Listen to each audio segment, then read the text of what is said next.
this doing? Alright, so... It's fine. There we go. It's fine.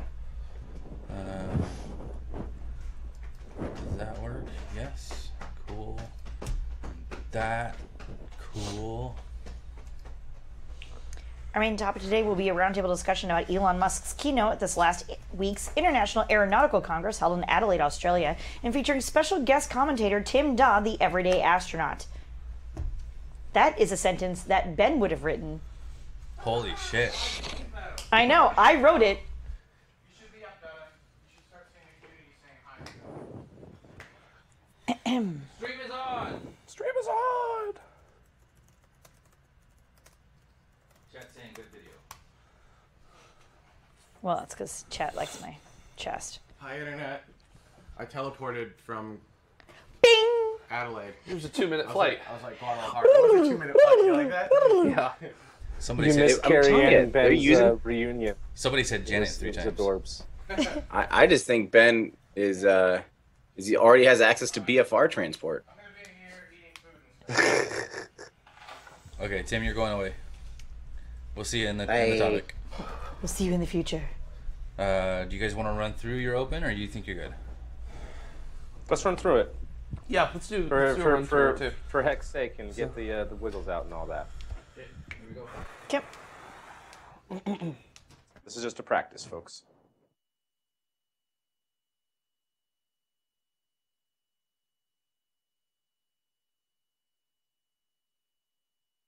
Good thing that was a practice because I had no audio. Welcome to the conversation. My name is... I'm just saying.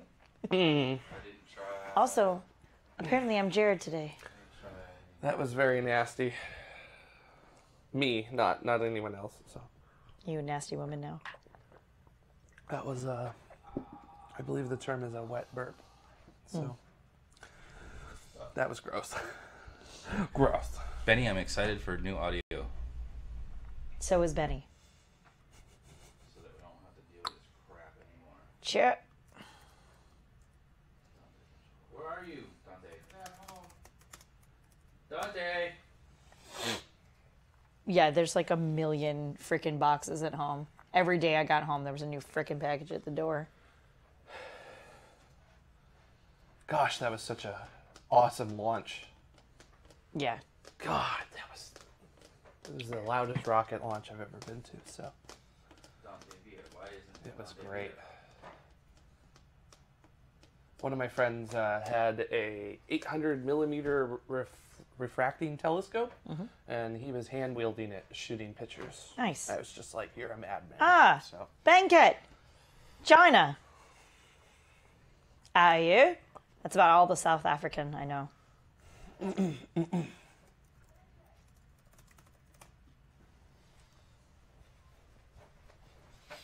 No, I also know Lucky Duckies, but I don't actually remember what that means. I'm not sure what's going on, but Okay, Cool. Dante Villa is not a... or something.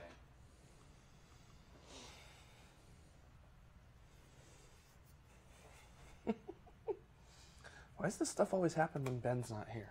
Ben is here! Yeah, But he that's- was like not here, but he is here. He's like Schrodinger's Ben. So he is.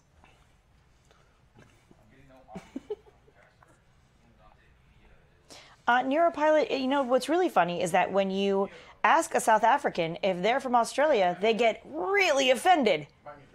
Like, really offended. It's kind of funny. The other fun thing is being able to tell the difference between an Australian accent and a New Zealand accent.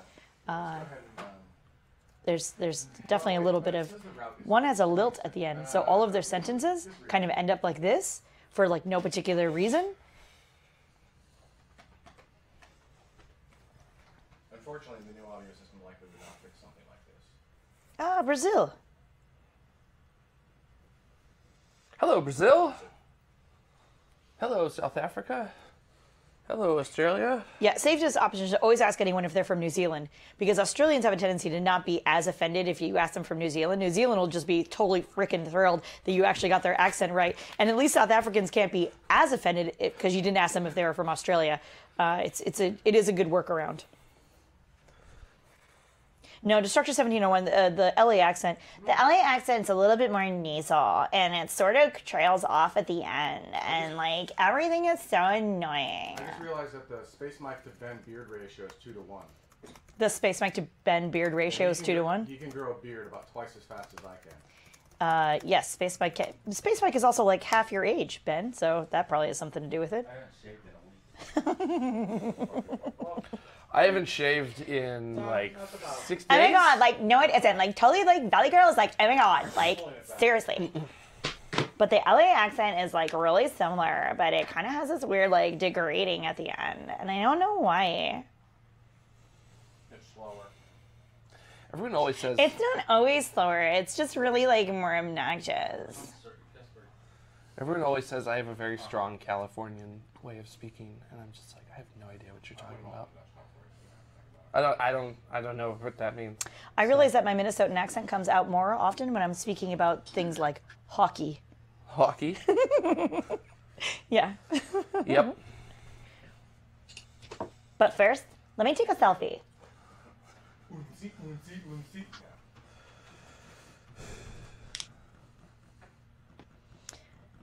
You have to come to South Spain to understand the Spanish accent. That's about as close as I can get with that, with all of the.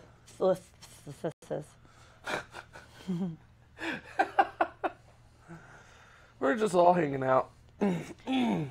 Hello from the Netherlands. Hello, Netherlands. Yeah. Hello, where else? Where else? Hello, Finland. Hello, Brazil again. 7, 6, Audio. 5, 4. 3, I didn't do 2, anything but I fixed it. 1. Ben just That's waved his hand over loud. things and it got fixed. We Well, hate that's you. how it gets fixed. I know, it's super annoying. He actually has that whole thing coded to his DNA. Hey, Chicago. I'm gonna be in you. Oh, in what's up, December, Chi-Town? So, How's your bean? I actually got to fly into Chicago yesterday. how was it? It's good. Nice. Like skyline, Chicago skyline, and you know. Yurjaman. Like Yurjaman. Did I tell you that there's a guy at work named Arman, and he loves the way I say his name, and I told him it was because I was practicing Yurjaman so many times. Hi, Germany. Hi, Sweden. So, So thanks for that. Yes, actually, Destructor 1701, there is a Elon University that you can get this shirt on. That's where I got it. There's many an Elon University shirt and sweatshirt and hat. Lots of things that say Elon and Elon University on it. So feel free to get yours.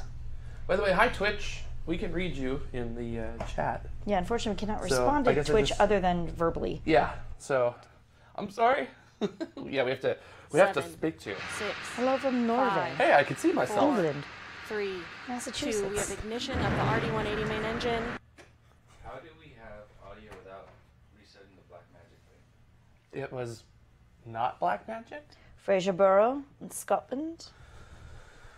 We're just doing like a roll call of where everybody's from. Might as well. But like, Yeah, what else are we doing we right got now? plenty of time at the moment, so Yes. just say.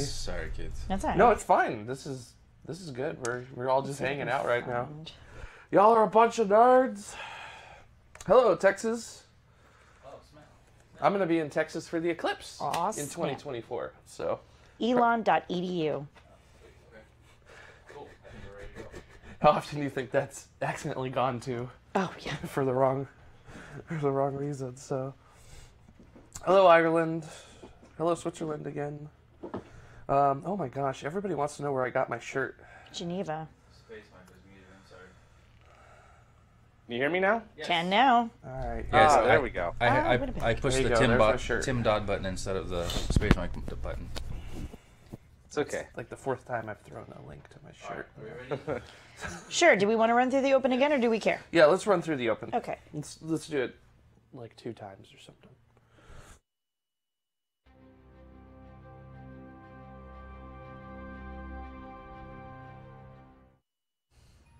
Welcome to the conversation. I'm Carrie Ann, and I will be your host in this first segment. I am joined, of course, by Jared, our resident astronomer, as well as Mike, our rocket specialist. We also have a Dada behind us who will be producing the rest of the show for us. Today in news, The European Space Agency finds a little extra data a little extra close to a comet. And Lockheed Martin updates, or rather presents an update to their Mars base camp. and then our main topic today will actually be a roundtable discussion about, I can't talk. Our main topic today will be a roundtable discussion all about Elon Musk's keynote at this last week's International Aeronautical Congress held in Adelaide, Australia. And we're actually going to have featuring, one more time. Our main topic today will be a roundtable discussion all about Elon Musk's keynote at this last week's International Aeronautical Congress held in Adelaide, Australia, and featuring special guest commentator Tim Dodd, the everyday astronaut. And then, of course, in our last segment, and then, of course, in our last segment, we will be discussing your comments and questions about last week's show. This is Tomorrow Orbit.10.36. All of the things. This is why we do this. We'll just chop that up. Yep, that's totally fine. make it That'll seem- be 1,000% fine. Oh boy. We good? You want to run it again? I think we're okay. Mike's audio seems a little bit low to me. Mike, talk. Oh, it does? Testing, testing, 1, 2, 3.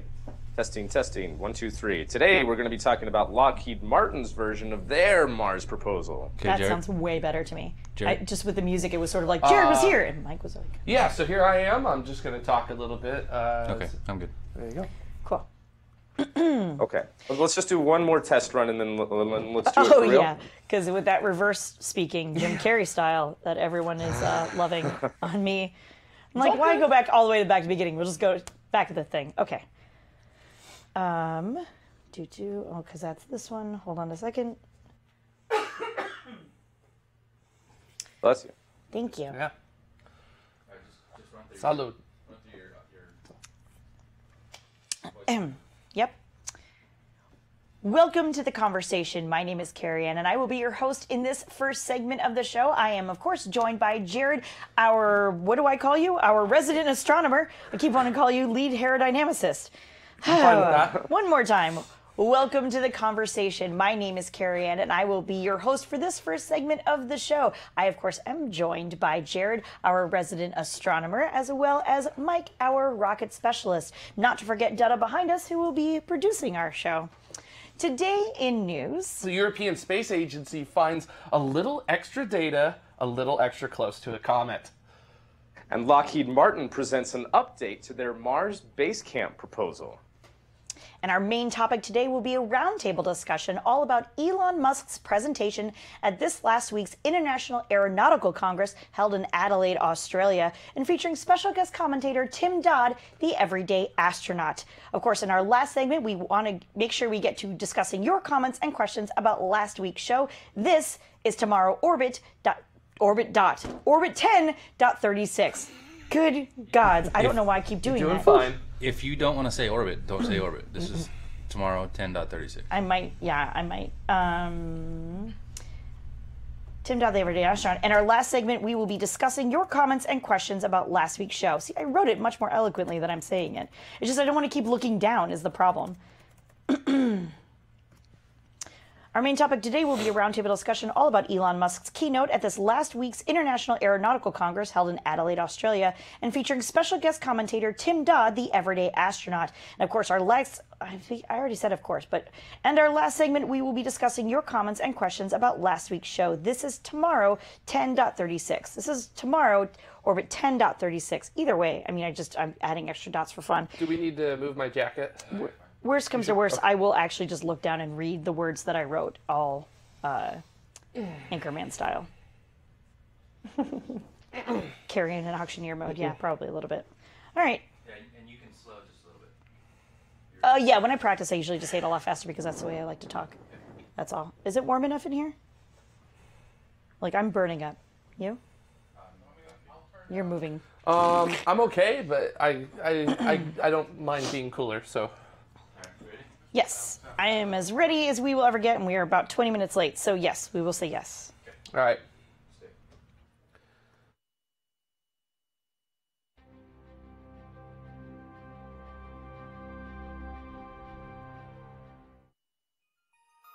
Welcome to the conversation. I'm Carrie Ann, and I will be your host for this first segment. I am, of course, joined by Jared, our resident astronomer, as well as Mike, our rocket specialist. And we also have a Dada behind us who is going to be producing the show.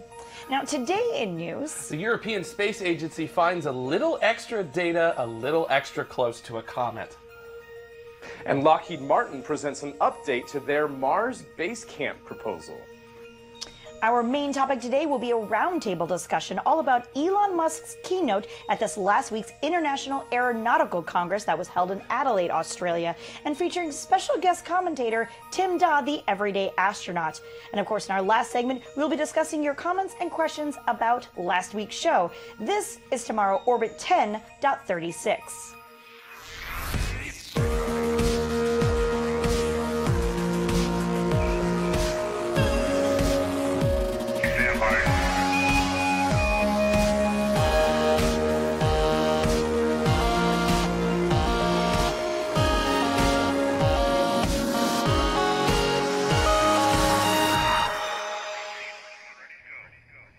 I want to make sure I give a huge thank you to our Patreon supporters. These are of the escape velocity variety. These people, every last one of them, have given us $10 or more for this particular segment of this particular episode, and also so much more. Thank you. I really cannot thank you enough. You, of course, get your name in the show, access to exclusive Patreon-only hangouts, and so very much more. If you are also interested in getting this kind of special thank you from us, all of us here at Tomorrow, head on over to patreon.com/TMRO. All right, Mike, we have got so many launches, and I know you speak fast. You probably don't speak nearly as fast as I do sometimes, but that's okay. We're gonna go ahead and get started because there's 4 of them we got to get to, and we got a huge show we got to get to. So why don't you go ahead and start us off with one of our favorites, the United Launch Alliance launch. That's right. United Launch Alliance successfully launched a rocket after several delays, and this was a classified payload for the United States National Reconnaissance Office. 7, 6, 5, 4, 3, 2. We have ignition of the RD-180 main engine. 1. And liftoff of the United Launch Alliance Atlas V rocket carrying the NROL-42 mission for the National Reconnaissance Office. So this launch occurred at 5:49 Coordinated Universal Time from Space Launch Complex 3E at Vandenberg Air Force Base on Sunday, September 24th. Now, this Atlas V was in the 541 configuration, which means that it has a 5-meter payload fairing, a single-engine Centaur upper stage, and 4 side-mounted solid rocket boosters. But since the payload, the NROL-42, was a classified payload, not much is known about the satellite and its functions. And United Launch Alliance cut short the launch broadcast shortly before the payload fairing separation, but before the first stage separation. And even though we don't know what NROL-42 is, the professional speculation says that this is probably the second satellite in the new 3rd generation of electronic signals intelligence gathering, or rather signal interceptions, and is informally part of the Trumpet program. And they also believe that there is an instrument on board that is part of the space-based infrared system as well. We don't have any confirmation of that, and it is just speculation, but whatever this mission was, United Launch Alliance performed their part of it with a successful launch in a very good way. And also our own Jared Head was there to witness this launch and collected some awesome footage himself. But in the interest of time, we want to show that to you guys, but we're going to have to wait until after dark for that, just because we have so much to talk about this week. So very much. Speaking of which, we had an AsiaSat launch as well. Yeah, this was a commercial launch from the International Commercial Launch Services of a Proton M launch.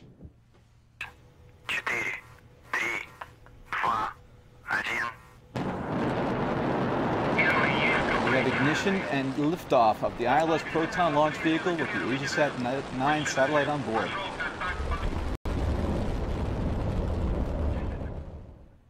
Now, this launch occurred at 1852 Coordinated Universal Time on Thursday, September 28th from the Baikonur Cosmodrome in Kazakhstan. And you may remember a couple of weeks ago that ILS launched a communications satellite built by Space Systems Loral for Hispasat.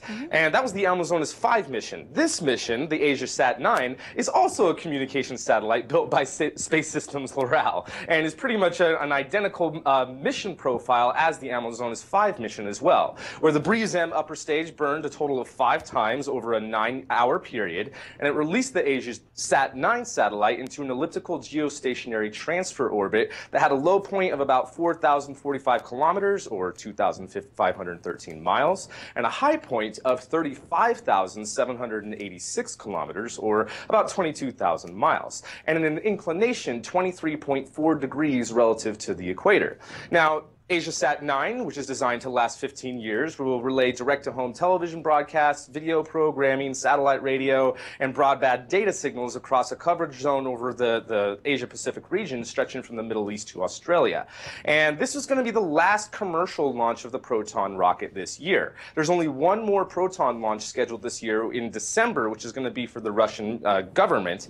And then after that, another commercial launch for the Proton M early next year. So very cool to see, and interesting that it had a very similar profile to the last mission just earlier this month. Yeah, totally, which is good because sometimes, the big joke is, oh, all launches look alike. And, they do to a certain extent, but they really don't. No. But this one did. So there's that. Okay, so to keep you marching right along, there was also a long, no pun intended, Long March 2C launch. Man. That was great. That was good, and I didn't intend it. Go ahead. What's the next one, Mike? Yeah, and I'm really excited about this Long March launch. This was kind of one of their smaller launches, but China has had 2 launch failures that have delayed a lot of their rocket launch plans for 2017, including a lunar mission that was supposed to take place later this year. But this was a successful launch, but due to it being a military launch, there's not a whole lot of footage. So, yeah, unfortunately, that's what we have to deal with for this. But what we do know about this mission is that the payload were 3 satellites for the Yogan 30 mission, which is collecting electromagnetic detection and related technical tests for the upper atmosphere, and probably relaying some other information for the Chinese military as well. The launch took place at 4:20 Coordinated Universal Time, and here it is. That's all that yellow smoke that always freaks me out. Yeah, very toxic, very toxic. That was from the Xichang Satellite Launch Center in southwestern China, and hopefully with this successful mission, China will begin launching other successful rockets other than the Long March 5, which was the one that failed back on July 2nd, and be able to continue with a lot of their other plans. But one thing that I'm a little bit happy about, just because of my nationality, is China's going to have to catch up in launches if they hope to beat the United States, which is now ranked #1 in the amount of launches so far this year. They'd have to launch over a dozen satellites to catch up. So that's kind of something that I'm a little prideful about, just because I'm an American. I was going to say, that felt like a challenge accepted is what I just heard. Goodness. Hey, come on, China, try to beat us. They I just want to see more launches. Yeah, no, exactly, right? Just anything to get more launches. Speaking of more launches, we do in fact have one more. There's an Ariane 5 launch. That's right. That's right. And this was another one of those launches where they were doing a dual satellite launch for this as well. And this launch, it was actually supposed to occur earlier this month, but the launch was aborted at the last second. Now, they're launching 2 United States-built communications satellites. The first payload, Intelsat 37E, was built by Boeing and is going to be bringing broadband and wireless communications over the Americas, the Atlantic Ocean, and Europe. The second payload, BSat-4A, is going to provide HD, 4K, and 8K Ultra HD television over Japan for Broadcasting Systems Satellite Corp. And here's the launch. 3, 2, 1, top.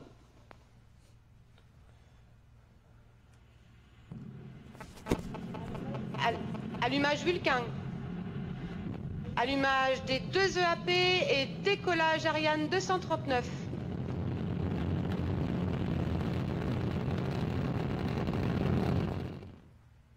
So liftoff of this Ariane 5 rocket occurred at 21:56 Coordinated Universal Time on Friday, September 29th. The rocket performed as expected, and we even got to see some ground views of the solid rocket booster's separations. Now, after Ariane 5's second stage sent the Intelsat 37E and BSat-4A spacecraft into an elliptical transfer orbit, placing the satellites into an orbit that had an apogee or a high point of 35,700 kilometers or 22,000 miles, and a perigee or a low point of 249 kilometers or only 155 miles, but had an inclination 6 degrees relative to the equator. And both of these satellites were deployed successfully, and a member of the Ariane launch team confirmed that the rocket reached its near perfect orbit and that the BSat 37E and, Intelsat 37E and BSat 4A separated from the launcher on time, 29 minutes and 45 minutes into the flight, respectively. So everything was successful for this, and it was actually a pretty quick turnaround from their successful static fire test earlier this month. Yes, we do love a successful static fire. Yes. Oh goodness, if you missed it, that was go back just a couple more episodes, and then that will be. You'll get it. You'll get it. Yeah, go back to episode 10.34 and you'll know what we're talking about. Yeah. All right. So then, Jared, we'll make you speak for a little while. Thank you, Mike, by the way. You have a surprise. Yes, surprise, everybody. Well, actually, it's a surprise from the European Space Agency, kind of to everyone who wants to use the data. They've been poring over the last bits of data that came back from their highly successful Rosetta mission, which was to comet Churyumov-Gerasimenko, or 67P, if you don't want to call it that. Or sometimes the ESA people call it Churi-Yuri, which I kind of like. Oh, that's amazing. About that, too. But they got a surprise in the telemetry data. While they were going through it, the data specifically just before Rosetta touched down on the surface of 67P back in September 2016, they found packets of data that were from Rosetta's imaging instrument suite known as OSIRIS. Just dropped anywhere for anybody to see and find? All of a sudden, there it was. Now, they put all of these packets together and kind of massaged the data a little bit, and they were only really able to get about half of the quality out of it that they could have gotten if it had been delivered correctly. But this image was taken after the last original image that was received. So this new image, it's not any higher resolution. 1 pixel is about 2 millimeters of area, and this visible area that we see right here is about 1 meter by 1 meter. So like my waist to ground, I guess, is how big this is. Which they can totally see on camera. Yes, they so that's can good. at the moment. But because this is an extra image, and we didn't expect to receive this, this now means that we have twice the amount of data from this close to the surface of a comet. And, I mean, this doesn't really sound like much, but when you consider the fact that these are the only 2 images that have ever been taken this close to the surface of a comet before, kind of a big deal. Now, the European Space Agency also put out this really cool graphic right here, which is actual imagery from Rosetta showing you the original last image in that yellow box compared to the now newly surprisingly found last image in the red box. The X is where Rosetta landed at, and this is also to scale as well. This is showing you just how big Rosetta is compared to those areas that the images came from.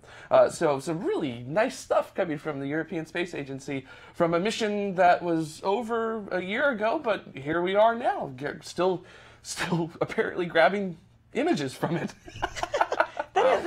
That's really cool. Yeah. That's very, very cool.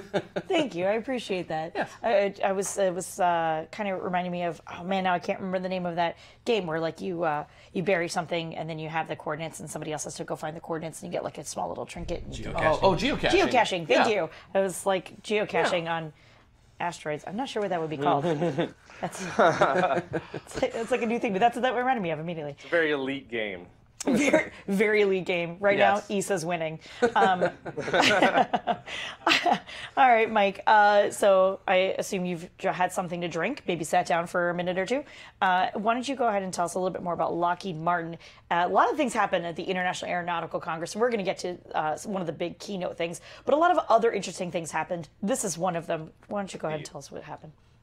Indeed. So at the International Astronautical Congress, Lockheed Martin presented updates to their Mars Base Camp proposal. And there's actually some really cool pieces to this and some new pieces of hardware and how their whole plan aligns with the Deep Space Gateway and a new Mars lander as well. So the whole thing about this, though, is that the Mars Base Camp is not a surface base. It's actually an orbiting base, but it's not quite a space station either.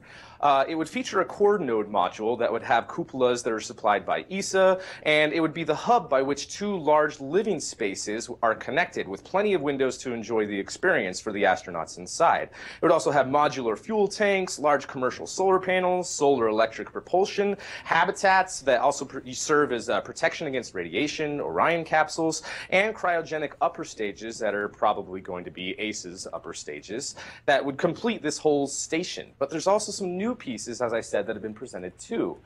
The ways that Mars Base Camp is aligned to support NASA's proposed Lunar Deep Space Gateway will be for developing and testing systems, including Orion, and traveling around in cislunar space, but also doing telerobotics and helping to learn how to protect astronauts who will live and work in orbit around the moon away from the protection of the radiation, from the protection of the magnetic field of Earth from radiation, excuse me.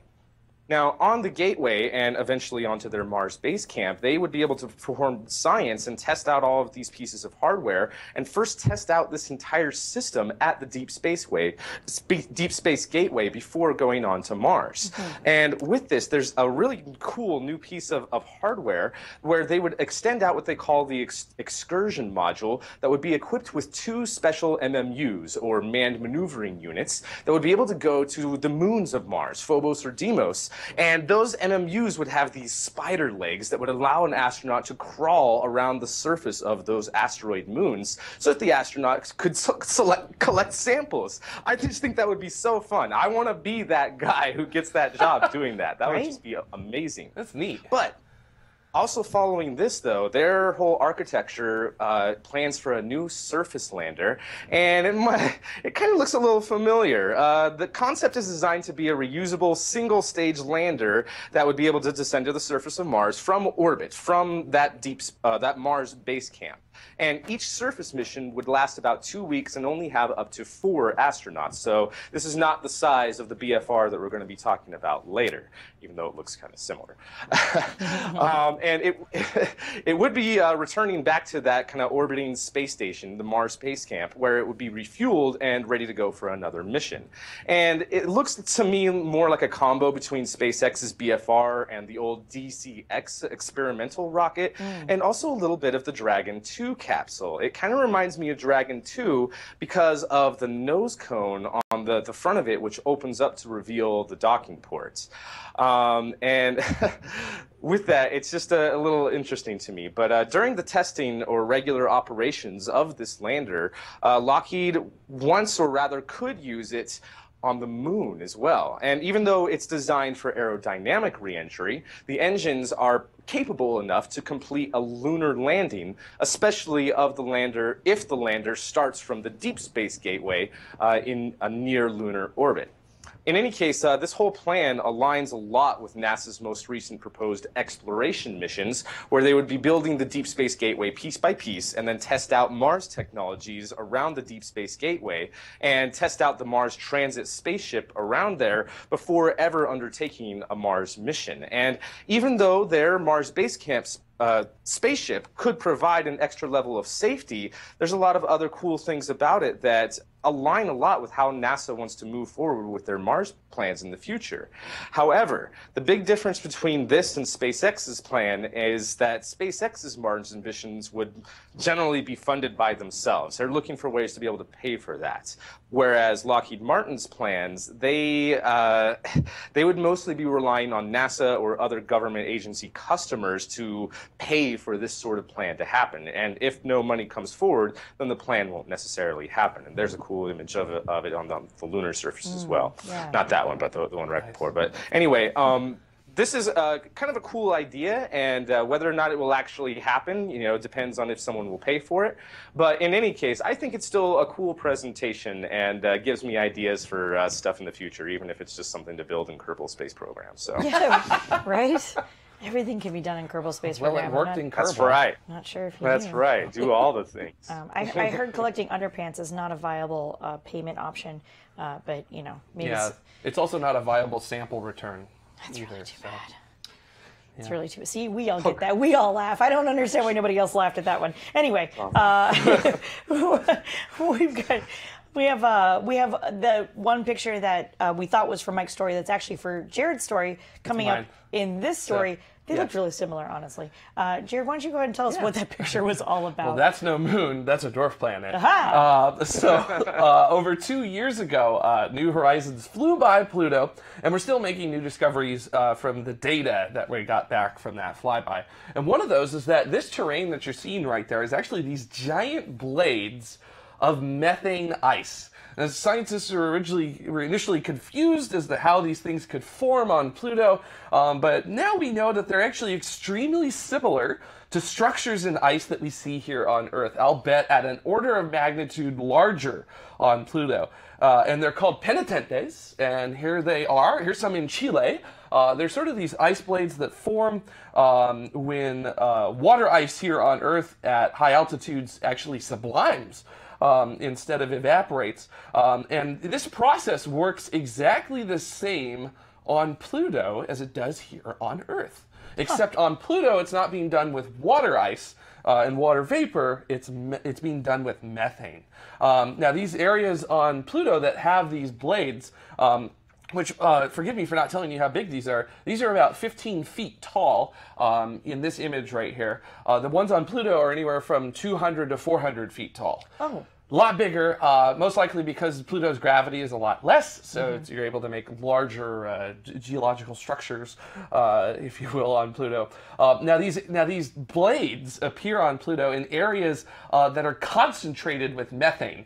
So if you look at the top chart right there, that's a topographical chart, and that circle where all the red is at, showing the extreme altitudes, that's where the blades are at. On the bottom, it's a composition chart, and that circled area is where all the blades are at, and you'll notice that it's kind of orangish, and that's where that orange is indicating that there's lots of methane in that area. Now, scientists have been able to hypothesize what the side of Pluto not facing New Horizons at closest approach should appear like, and because you can see right over there to the right of it on your screen that there's lots of orange in that area, well, they hypothesize with some accuracy that there is likely giant bladed terrain in that area as well. So you might have an the entire southern hemisphere on one side of Pluto that we didn't get to see up close is likely that giant bladed terrain. So really, really cool to see what are called penitentes spread out all over half of the southern hemisphere of Pluto. Interesting. As Tim Dodd, the everyday astronaut who is hiding out in our chat room right now, is saying, Pluto's like the ultimate Lego, just don't step on it. Yes. And we also have a question from the chat room. So, Jared, methane ice or methane gas in the atmosphere? Okay, so it starts as methane ice on the surface. It sublimes out to methane gas because there's not enough pressure there to develop liquid methane. So it just goes straight from a solid to a gas. And then when Pluto goes far away from the sun, it becomes cold enough that Pluto's atmosphere actually refreezes to the surface. So it goes through what we call deposition, which is when you go from a gas to a solid and you skip the liquid state. Again, not enough atmospheric pressure on Pluto for liquid methane to exist. So so it starts as ice, turns into a gas to make that very thin atmosphere around Pluto, and then when Pluto moves away, it deposes back into ice, and that's when the penitentes form. So, Gotcha. Yeah, very cool stuff. No pun intended there either. Yes. All right. So we have a very exciting roundtable coming up. So what we're going to do is we're going to go ahead and head into break. And when we come back, we're going to be talking all about Elon Musk and international IAC and all of those things and what they all mean. Oh, stay with us. We'll be right back.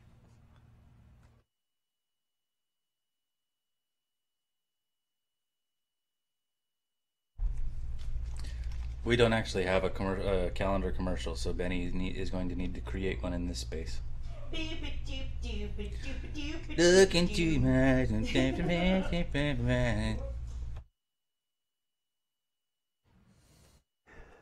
All right, Show of water. I'm getting ready here. Just give me a second. I'm sorry, I'm still getting ready, so.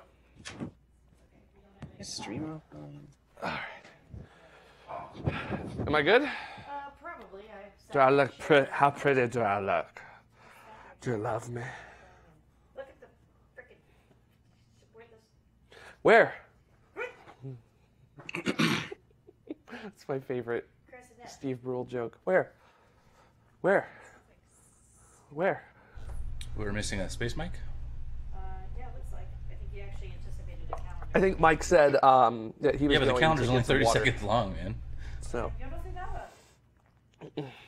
I didn't hear him say anything. I heard him say something about water, so that's why I assumed. Put your hand up so I can try and focus this one. A little bit closer to the TV. Close enough, thank you. You got it. Did you see this? I did. So that's pretty cool. Isn't that nice? So, yeah. By the way, Bev, if you're watching, we're admiring your painting. So Bev and Micah, we're admiring it. Yeah, it looks great. Holding for space mic. Yeah, it's pretty cool. So, what's my lower third say today? Astronomer of tomorrow. Astronomer of tomorrow. Thank you. Cool. What happened? No, I should say Jared, that guy, you know. That one guy, you know? You remember. Lord, say, Carrie Ann. That's me.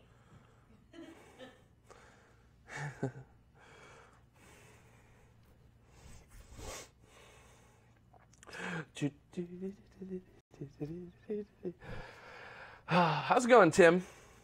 Dodd? I'm good. Since I How have are to you? specify. We have two Tims. In studio, so. I'm not Tim, I'm Detta. Oh, sorry, Detta. I'm Tim. Hi, Tim. Hi, how are you? You can You're have good. it. How about you? You're looking extra aerodynamically today. Yeah, it's finally reaching that perfect length. So, and you're looking extra everyday and astronautic today. Well, thank you. Mr. Dodd, you've got a autofocus thing on your camera going on. Let me punch it right in the mouth. My head is shiny from all the. Well, but next time this happens, that won't be an issue because I will be using a black magic. Finally. What are all those models you have next to you? Because I was like eyeballing those. I was like, I want that. Well, we've got a LEM that I got on Amazon. Mm-hmm. We have the Saturn V Lego set that I still haven't finished. And I have a space shuttle down there. Nice. And I'm soon getting a big Falcon Heavy, a 3-foot tall Falcon Heavy. Nice. Gonna be great. Is that like 1/90th scale or something like that? It's actually 1-to-1. I'm gonna sell my house and it'll just go right here. Nice. You're just gonna live in it. Excellent. Live in it, yeah. It'll be nice. Your house will just be one giant spiral staircase. That'd be great. Yeah, there's a dude. 12. There's a dude in a modeling group that I'm. Sorry, guys. Oh, you're fine, Mike. That makes his own 3D printed ones or whatever, and he paints them, and everybody's like, "Is it Ollie?" I don't know his name. Is he's the one that is made the one that's coming to me, and he's the one that made those ones that Elon ended up on his desk. Yeah, I think it might be. Did you see those? Might be that guy. But they're super fantastic. All right. Yeah. Mike, you're back. You ready? Yeah. Okay. Jared, you good? Yeah. Wiggles? Yeah, let's do it. Okay.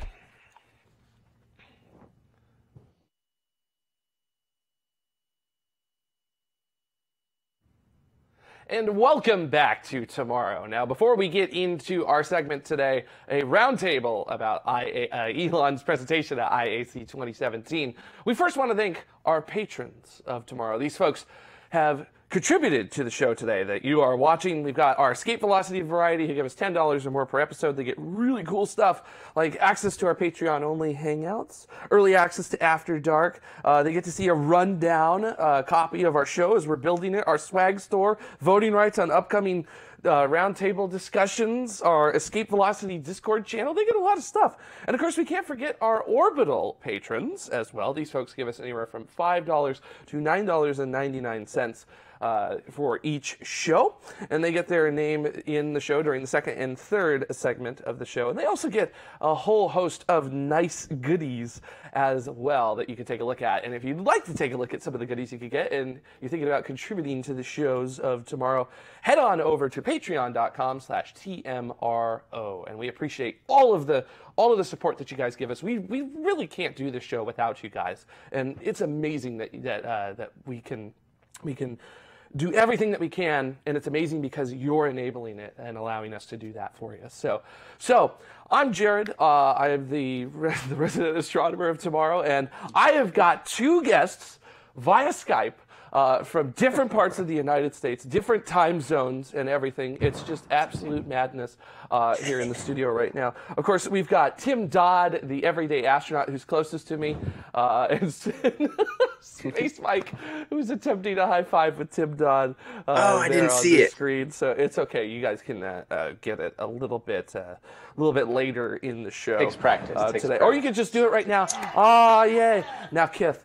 No, I'm just kidding about that. So we're talking today, of course, about Elon Musk's presentation at IAC 2017, which was essentially a check-in of the plans that were given out originally at IAC 2016 last year, which you were at, Tim.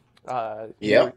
Very exciting place to be with that as well. So why don't we just go ahead and get right into it with probably one of the most, well, Elon said this was the most important thing about the presentation, which is that they think they have figured out a way to pay for all of this to actually occur. And that's sort of a very important thing, as they said in The Right Stuff, no bucks, no Buck Rogers. So it's the decider in what you're going to be doing. And the plan is to make Falcon 9, Falcon Heavy, and Dragon redundant. So in other words, they're going to take the newer, larger rocket, which is currently codenamed BFR, and they're going to use it to replace all of the current offerings with this new hardware. But is ending Falcon 9 and Falcon Heavy and Dragon actually going to do that, or is something else needed to actually pull that off? And I'm going to go ahead and start with Space Mike, and we'll go to you, Tim. And I just want to hear from you guys about that. So go for it, Space Mike. Well, there was a couple of different ideas that they talked about in this presentation for how to fund it, but going to your point of whether or not it's a good idea to make redundant the Falcon 9, Falcon Heavy, and Dragon, I think that the ideas that SpaceX and Elon are having are that they still want to keep those vehicles around. They want to have vehicles that they can either at least refurbish, if not completely reuse, and have those in their inventory and reuse them as much as possible until they have to retire those vehicles or have some sort of catastrophic failure with one of those vehicles. So that those would still be around for, customers who don't want to use their BFR or, just don't need that capability. They still want to have something around that would be able to pay for that and still have their regular business plan in place. So I'm not sure about whether or not that's going to be enough. I get where he's coming from of wanting to move their resources for building the BFR within SpaceX away from, Falcon 9, Falcon Heavy, and Dragon and towards this BFR concept. But whether or not once BFR comes online, if their plans for how to use it are going to be enough to not only pay for the development of the vehicle, but also their more ambitious plans of going on to Mars and starting the first colonies. So, all right, Tim, how about you? How do you feel about the plan that they have? Well, one of the biggest things that people ask me, is why doesn't SpaceX reuse the second stage? Why aren't they doing all these things with the Falcon 9 vehicle? And a lot of it comes down to the margins. There just aren't margins available in the current fleet of vehicles to be able to recover hardware to make it so you could launch a significant payload. And this gets over that big fundamental challenge. BFR is so big and so powerful that no matter what, it can launch literally any satellites, any number of satellites, dozens of satellites at a time, while still recovering every bit of hardware. So to me, that's the big, it's a fundamental change. It's not, they will pay for it because their profit margin can be infinitely increased almost. They can, if they're bringing back everything and all they have to do is light refurbishment, some checkouts and refuel the thing, I mean, game over. Look, they can launch satellites so cheap then because it'd be so routine, and that's a different type of vehicle than we are currently seeing online anywhere.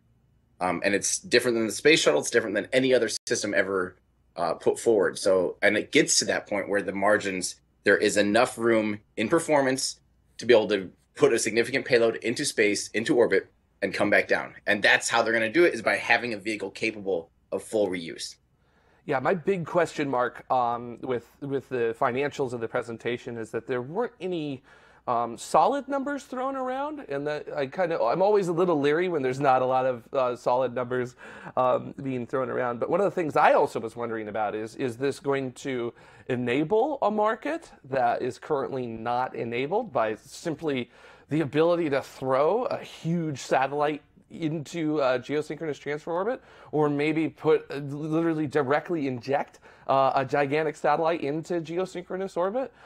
So those were some of kind of my questions about that. What do you guys think about a market enabler? Do you think that this is going to develop the market for something like that, or is it just simply going to end up being a bit of a not necessarily a toy, but it's going to be very specialized and ending up only really used for, say, directly throwing things to Mars? Who wants to take that? Anybody want I'll to go take ahead. I'll start. At the end of your Tim. question, you said, is this good for only a vehicle for Mars? And I think that's the whole point of them scaling it the way they did, is they see use for it in the rest of the marketplace. The original BFR concept, or the ITS, or however you want to say it, from 2016, was pretty solely focused on Mars and Mars colonization specifically. And then this year they come out and they go, look, if we just kind of scale it to this, it would have some relevance in the current workforce. We could launch, and don't forget, we're starting to launch hundreds of satellites at a time. Look at India. I think SpaceX has one planned to launch a proverbial butt ton of satellites as well, like 100 or something at a time. Think about the BFR being able to take up 10, they'll take up the whole SES constellation at once. That could bring the cost down immensely. So it'd be servicing the current needs of the marketplace, is what I see it doing. It'd be different. It'd be a different outlook. It wouldn't be, think about if satellites don't need to have their own, they don't have to get into geostationary orbit. Normally a satellite is put into geostationary transfer orbit, where over months it actually raises its perigee and gets into its geostationary, or its final destination. What if it didn't need that? You could bring the cost of that satellite down immensely and just have enough for station keeping, enough propellant for station keeping, and then the cost might even be cheaper too. So it will just, that's how I see it changing. That's how I see, yeah. Mike? With their whole satellite concept, and I believe that they released kind of an idea of what that might even look like, I think that the hope with SpaceX is that if they build it, the customers will come. Right now, the only very, very large payloads that even exist or even being built today, are from the big four government agencies that are doing space operations. And, there might be a very large satellite in the works, once every 10 years. So I feel like that for a very large object, that there's not going to be a whole lot of businesses that they're going to enable, because it's only going to be the big four. However, I might be completely wrong about that, and having that sort of capability for a very large spacecraft or a very large satellite would enable companies to build something, multi-purpose, and something that would be able to fulfill their needs. That might inspire a new market. But as for what markets already exist, I see a lot more, just like Tim was talking about, of them launching multiple multiple satellites at once. And imagine if they did have, you know, a really interesting geosynchronous transfer orbit where they could be launching out all of these different satellites on one mission, just like you're saying, and have an entire constellation of geostationary satellites in different positions, in different latitudes and longitudes. So they're covering different parts of the Earth. And why stop there? Why not set up communication networks at Mars or the Moon or anywhere? And I feel like with the presentation last year, their working name was ITS for Interplanetary Transport System, and they said that, you know, mostly we're going to want to go to the Mars with this, but we could also go to, you know, the moons of Saturn or Jupiter or other interesting places. And it was focused mainly on interplanetary outside of the Earth-Moon system. And I feel like the presentation this year is to include all of the things to try to generate as many interested customers and as many possible missions as they can to do what their end game is, which of course is getting to Mars and setting up the first colonies. Yeah, so. And one of the proposed payloads that I was very excited about with BFR was flying a 8-meter monolithic mirror space telescope into space, which is under study right now. It's called At Last, and this is something that's going to happen in the 2030s. But of course, the astronomer in my head goes, "Why make it 8? Let's make it foldable in 20." So you know, there we go. So enabling, potentially enabling things in the future with that there. And to kind of go back to the whole redundant question, with this whole BFR, they want to replace the Dragon capsule as the cargo transport system for the International Space Station, maybe even crew rotations to the International Space Station. Mm-hmm. And it looks pretty big, and some people thought this might be a little humorous. But I mean, the space shuttle was pretty large, and I don't see a problem with this. It doesn't really look weird to me at all. So yeah, if they are able to do that, and of course have it affordable and be within the parameters of the contract they already have with NASA for delivering cargo and crews, then yes, this could be an enabler for that and earn them the income that they need to do their further ambitions. So Destructor 1701 in the chat room has a really great question that I want to bring up, which is, what about this redesign makes the BFR better suited to all of these non-Mars applications? So what is it about the rocket that was presented this year as opposed to the Interplanetary Transport System from 2016 that makes it better suited for non-Mars applications? I'll take a swing first. I don't think it's better suited. I think we were now sold the idea. You know, they presented ways where they can use it for multiple things. I think they could have easily done this with the last concept. But quite frankly speaking, I think the big reason we're seeing this version come out first is because they can physically build it in Hawthorne, and they could not have built last year's in Hawthorne. It would not have fit. So it's more from of like 12 here to 9 meters is just simply a matter of, do we have enough room in our hangar, if you will? Yep, they can physically fit a 9-meter vehicle out the doors in Hawthorne, and they couldn't have built a 12-meter vehicle. So I think that's a big portion. It's like, think about how much money they'll save if they can continue to, you know, move and actually build this at Hawthorne as opposed to building it and building a new place somewhere else. Gotcha. And Elon said that they'd already ordered the tooling that they would need in order to make a 9-meter version of this as well. So that's in the works as well right now. Yep. Yeah, very cool. And speaking of tooling, you know, anybody can plan a mission. I can go and give a talk about how I'm going to get 5 to 10 tons to the surface of Pluto easily, but it's only when you really start actually like bending the metal and forming the composites when we at least like to start taking things a little bit seriously. And SpaceX has a carbon fiber tank that they've tested to their maximum pressure. It holds 1,100 tons of cryogenic propellant. They tested it above flight pressure.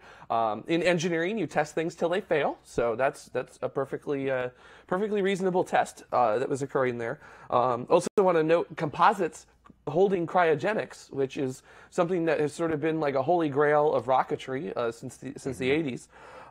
In addition to that, they have 1,200 seconds of test time on their new Methalox Raptor engine, which is beautiful. I'm a big fan of mock diamonds, so this definitely delivers. And of course, SpaceX also has a fair amount of experience with propulsive landing, which is their proposed way of how they're actually going to land on Mars, both braking from atmosphere, just simply from drag, and then propulsive propulsion terminating that energy coming in down towards the bottom. So is this enough at the moment, or does SpaceX still have a lot more to learn? Because they are building the hardware, but do they need a little more experience in certain areas? And let's start with Space Mike on this one. Well, with the redesign of the spaceship itself, which is essentially a capsule and an upper stage, but as the same piece of hardware. I mean, Elon brought that same metaphor to light. But with it, the way that they've designed the engines is that with its new size and weight, that it would be able to do all these type of different landing scenarios, whether it be landing on Earth, landing on the moon, or landing at Mars, or potentially even more places. But the more ambitious stuff might be the next version of whatever this might be. And this might not even be, this is probably most definitely not the final version of this that we will see before they have something actually flying. And they have 4 very large vacuum Raptor engines and then 2 smaller sea-level Raptor engines. And even mostly those sea-level engines, the 2 smaller ones in the middle would be used. The previous version had 3 engines in the center and 4 of the rather 6 of the vacuum type Raptor engines. But even if one of those sea-level engines fail, one of them would still be enough to complete lunar and Mars landing scenarios. I don't know about Earth landing scenarios, but it would still be enough to be able to accomplish those goals. And I feel like even at the moon, even if both of those engines failed, they might even be able to use the vacuum engines to be able to do that successfully. I don't see why not. But whether or not this will be able to be successful, and whether or not it's going to be better than the current systems they have, and whether or not they need experience on this, in my personal opinion, I wish that they would make one version before doing any of this BFR stuff, which would literally be making a tiny BFR made out of a Dragon capsule and a Merlin, the Merlin engine using an upper stage of a Falcon 9. And that would be the true kind of concept that SpaceX and Elon, presented years ago, where they would try to reuse their upper stage of the Falcon 9 rocket. Why not do something like this right now with the Falcon 9 or the Falcon Heavy to learn those technologies needed to have your upper stage in spacecraft and do all of the landing scenarios that you want to do with that first? I would like to see them do that. How about you, Tim? What do you want? Well, I have to disagree right there already because that's one of the if they have confidence to go ahead and start producing these carbon fiber things at 9 meters and start actually making something to scale, why not do it? With Falcon 9, the one that they built is 12 meters. That's for the original interplanetary transport system. So they can, if you could do it at 12, you can scale it down. It's 9 is scaling it down. It's not impossible. So we can look back in history at SpaceX. They went from the Falcon 1, and originally they were supposed to go Falcon 1E, which was a more powerful Falcon 1. Then they were supposed to do a Falcon 5, which was, they're like, oh my gosh, we're going to make this thing crazy powerful with our Falcon 5. And then at some point, when they actually secured funding for COTS missions to be able to do CRS resupply missions, they actually ended up getting enough money that they go, screw Falcon 5, we're going Falcon 9. And that's after they had only launched 4 rockets, 3 of which failed. Yep. So they had really no experience. They had no right to build a Falcon 9. You know what I mean? Yeah, I mean, in Elon a sense, said it's like, that they couldn't get people to want to work for them at that time. So yeah. I mean, I think it's kind of like they had no hope in the world of having Falcon 9 work, really, almost. It was a complete pipe dream. They went from this little tiny 500 kilogram lifting vehicle, the Falcon 1, and then they built this absolute workhorse that they use today, that they've made their soon to be U.S. monopoly almost, that they've based everything off of. And I think this is them taking that exact same leap of faith into yes, they have a lot of stuff they have to figure out. These cryogenics and carbon fiber is terrifying. They probably know as best as anybody with the Amos 6 explosion. That was due to carbon fiber buckling under cryogenic conditions, you know? Yeah, and the So thermoelectric effect. So they good literally, times. yeah, they literally learned more than anybody else at the time, you know, about that. And so they're going to have to apply these types of things on a scale that no one's ever seen before. But I think it's the right move because if you can get it to work, you know, they might experience a failure. They might experience 2 failures on this new vehicle potentially. Who knows? But you might as well go for it at this point. And it'll probably continue to evolve just like the Falcon 9 has evolved for the past, you know, 6 years or whatever. It'll continue to evolve as well. But I think they're taking like I think they're doing it right. Go big or go home.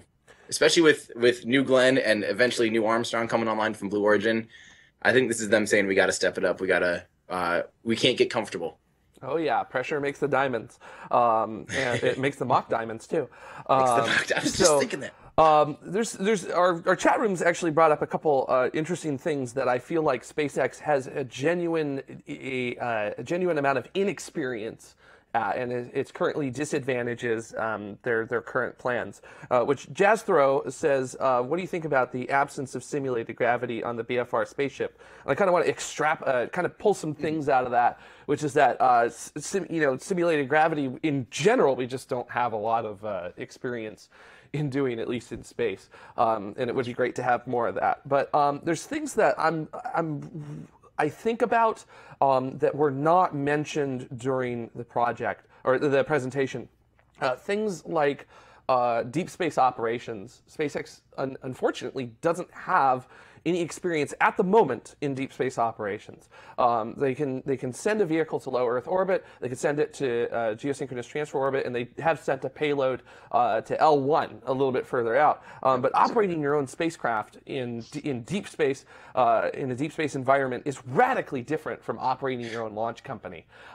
So that's one thing that I feel like is still yet to be addressed by that there. I also feel like the transfer of cryogenic fluids in orbit is one that has not been addressed as well. Now, there has been fluid transfer on orbit before. STS-41G, which was a shuttle mission flown in 1984, was one of the first tests of actually moving fluids, like refueling satellites with that there. And it's been done between a couple spacecraft experimentally as well for DARPA and Air Force projects on orbit as well. But to me, those are still very big problems to deal with, and especially with the cryogenics, I heard nothing being talked about in terms of boil off. So basically, you losing the amount of cryogenic material that you have simply because of like insulation and radiative heat and other things like that. And it would be nice to hear about that stuff. I'm sure somebody's thinking about it at SpaceX, but it's really.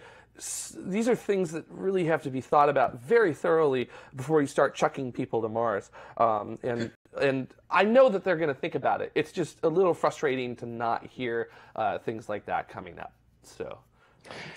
To be honest, I don't know what sort of boil-off properties there are with methane-based engines, because we know a lot of, from the experience like with Centaur with what the boil-off is for liquid hydrogen and liquid oxygen.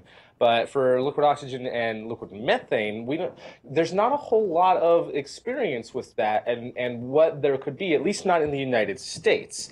Actually, not really anywhere, because methane rocket engines, are still, even though we've developed worldwide lots of different kinds, there's still not a whole lot of experience with that. So I would say that maybe the properties and what needs to be done in order to prevent boil off or to reuse all, to make sure that you can use as much of it as you can, is that there just needs to be more studies, and there needs to be actual missions, and we need to better understand what it would take to actually do that. And I feel like the engineers at SpaceX and many other companies and government agencies know quite a bit more about that than we do. But I honestly have heard, and chat room, I'm relying on you to correct me if I'm wrong here, but I've heard that methane cryogenics actually have almost a near zero boil-off point, and clean with the hydrocarbons within it, clean all the type tubing and everything like that, so that they don't get any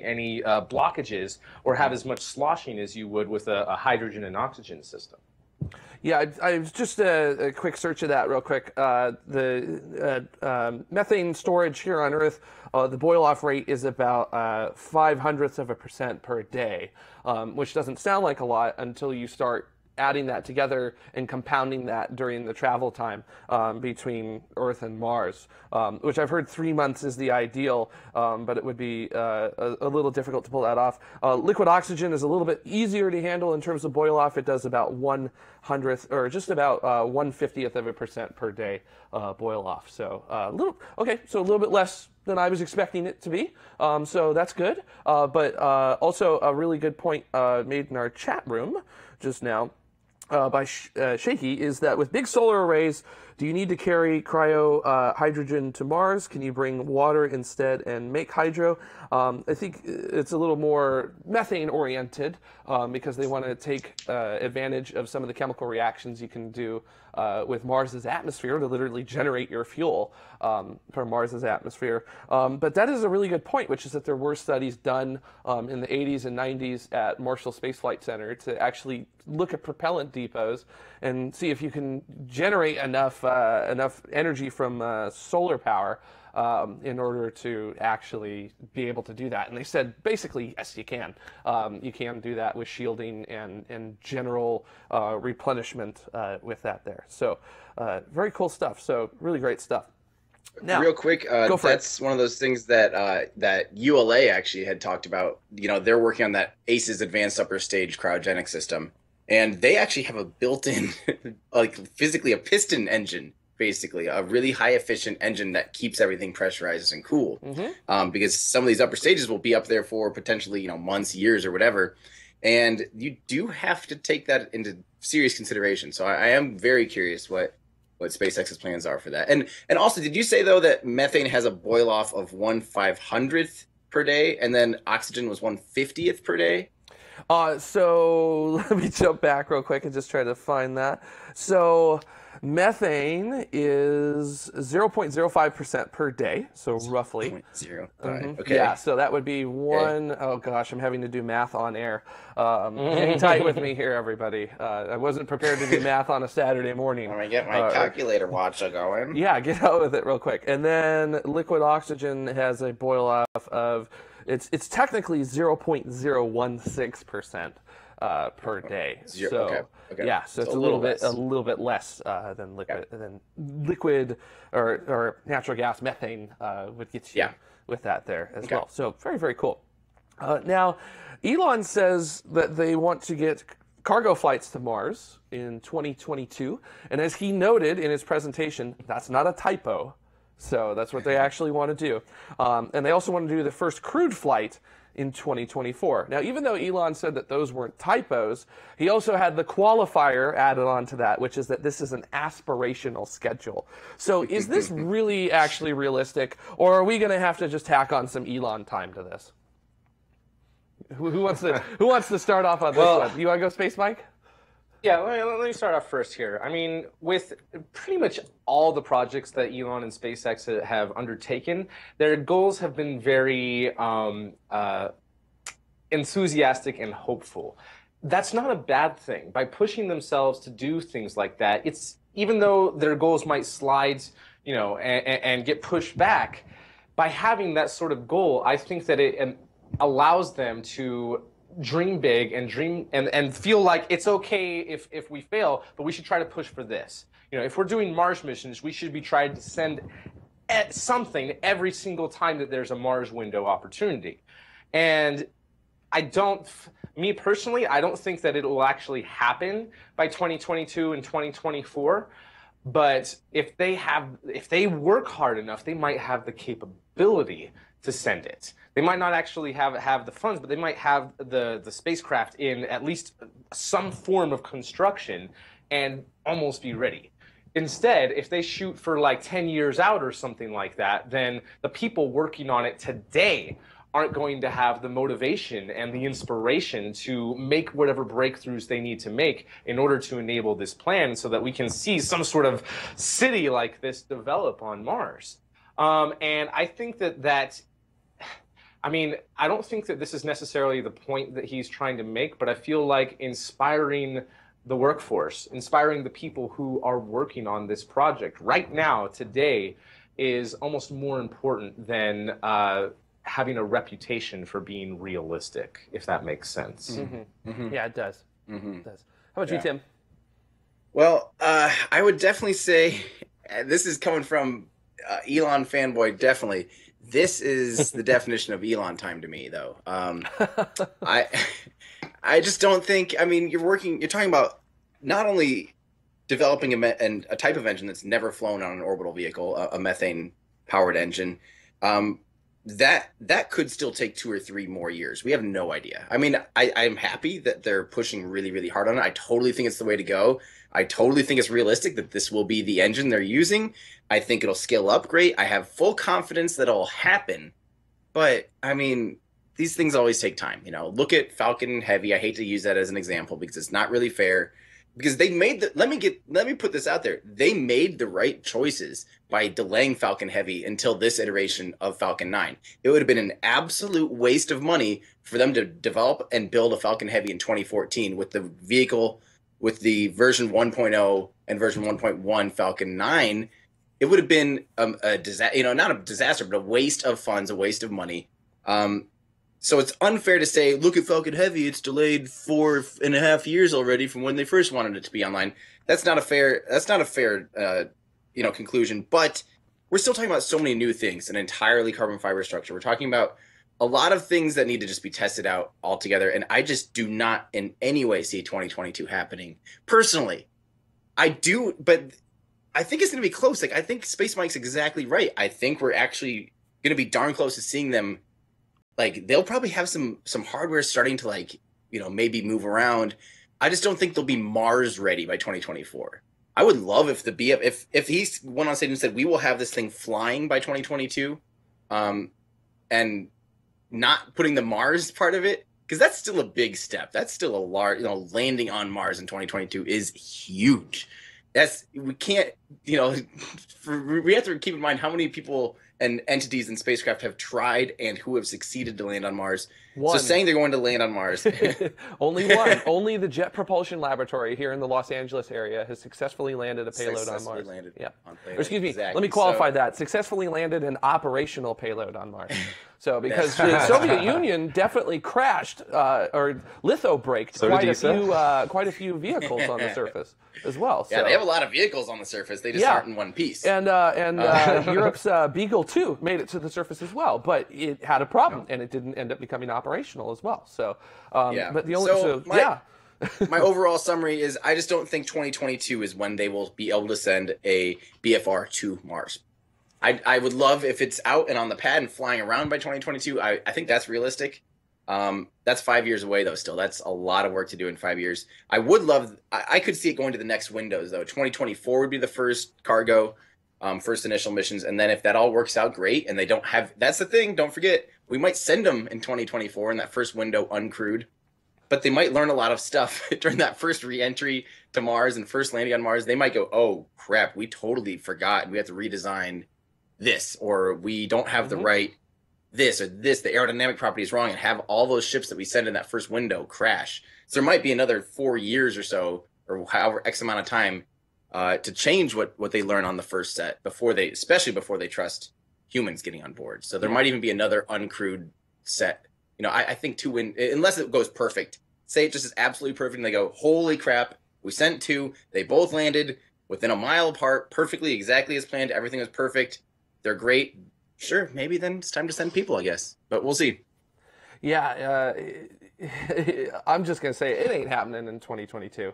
It makes me think about 5 years ago, though. Think about where SpaceX was at 5 years ago. I mean, in 2012, they had just had the first successful berthing to the International Space Station and haven't even started the official cargo missions yet. This was still in the demo mission phase. And Falcon Heavy was still just a speculative thing that may or may not be true. So, in that time, they've had all these successful missions and have been able to develop, which hopefully will be starting next year, to have the first crewed flights to the International Space Station with Dragon, and also develop and have Falcon Heavy, which looks like it probably is going to launch this year. We're going to see that within the next couple of months.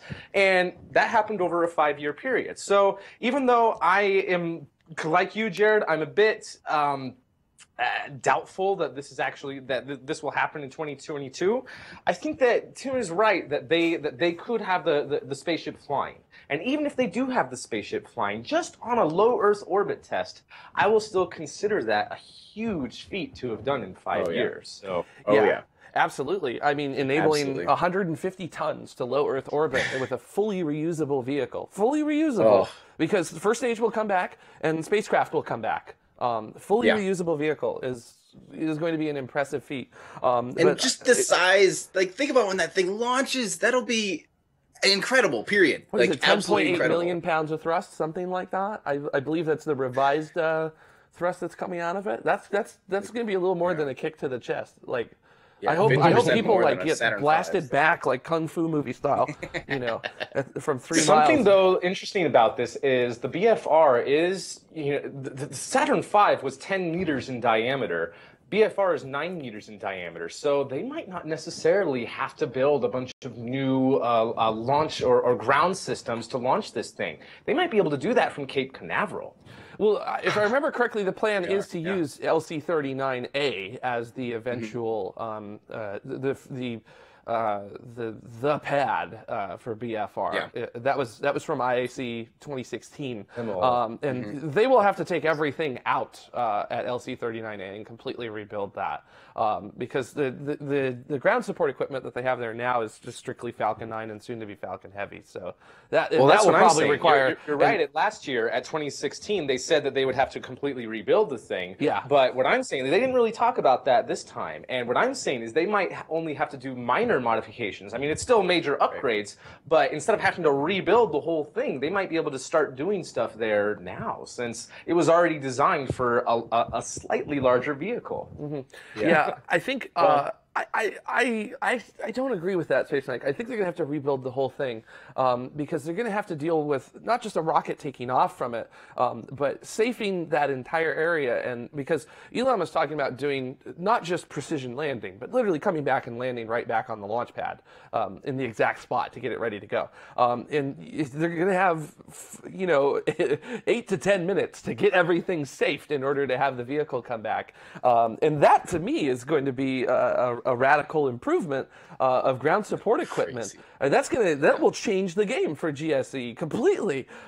Because right now, the way ground support equipment works is that it's good to go for launch, but if you gotta if you have a launch and it actually goes, you gotta go out, you gotta check every little nut and bolt in order to make sure that your ground support equipment is ready to go for the next launch. And that can take that could take hours, it could take days, it depends on what ends up happening, because each launch, what it does to the launch pad is completely unique, because the atmospheric conditions aren't the same, and other parameters that you deal with at launch aren't the same. But I would be very impressed if they took LC-39A as it is now and were able to very minimally work with that in order to get it to BFR. And these are things I love to be wrong about. So I got no problem being wrong about stuff involving Let me correct you. So let me go ahead and let me try to make you wrong quick. Go for it. What I speculate. Don't forget.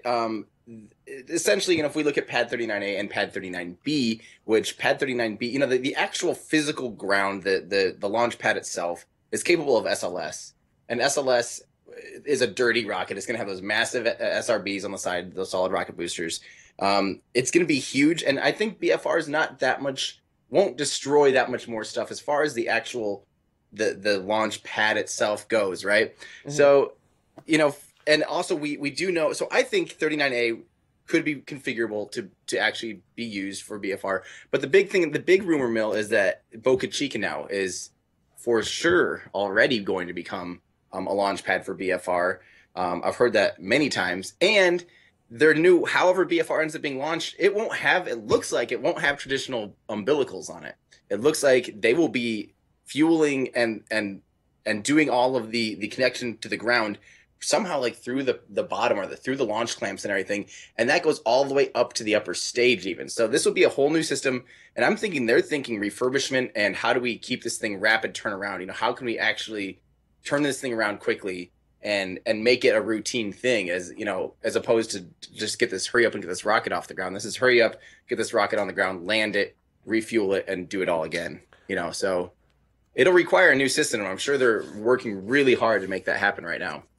Yeah, and I'm wondering, those are excellent points, Tim. And as I said, I have no problem being wrong about things like this. I would love to be proven wrong about stuff like this, because that would change the game completely with it there. I am wondering, though, if Boca Chica is going to end up being the primary launch site, because if you're going to go to an equatorial orbit from Boca Chica, there's quite a lot of maneuvering that you're going to have to do in order to enable that. And I don't have the physics and math in front of me in order to tell me just how much of a hit, your payload is going to be able to take.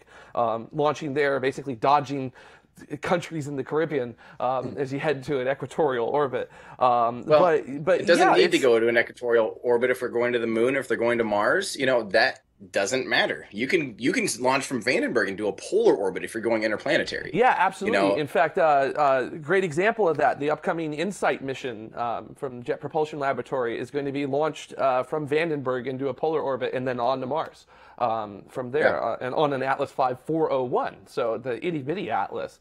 So yeah, I did not think about that. That is an excellent point. So you don't have to straighten out and do an inclination change if you're leaving Earth's system. Yes, you don't quite get as much. Well, you don't quite get as much delta V. No, it doesn't really matter. It actually does not matter. You don't have to go where you're going equatorial or anything. Depending on where you're going to, you might not even want to be anywhere near equatorial orbit. Yeah. I mean, if you're going to Mars, you want to be slightly inclined to Earth's equator so that you're in the plane that Mars is in relative to the sun. Mm-hmm. So depending on where you're going, you might want to be in a weird inclination orbit.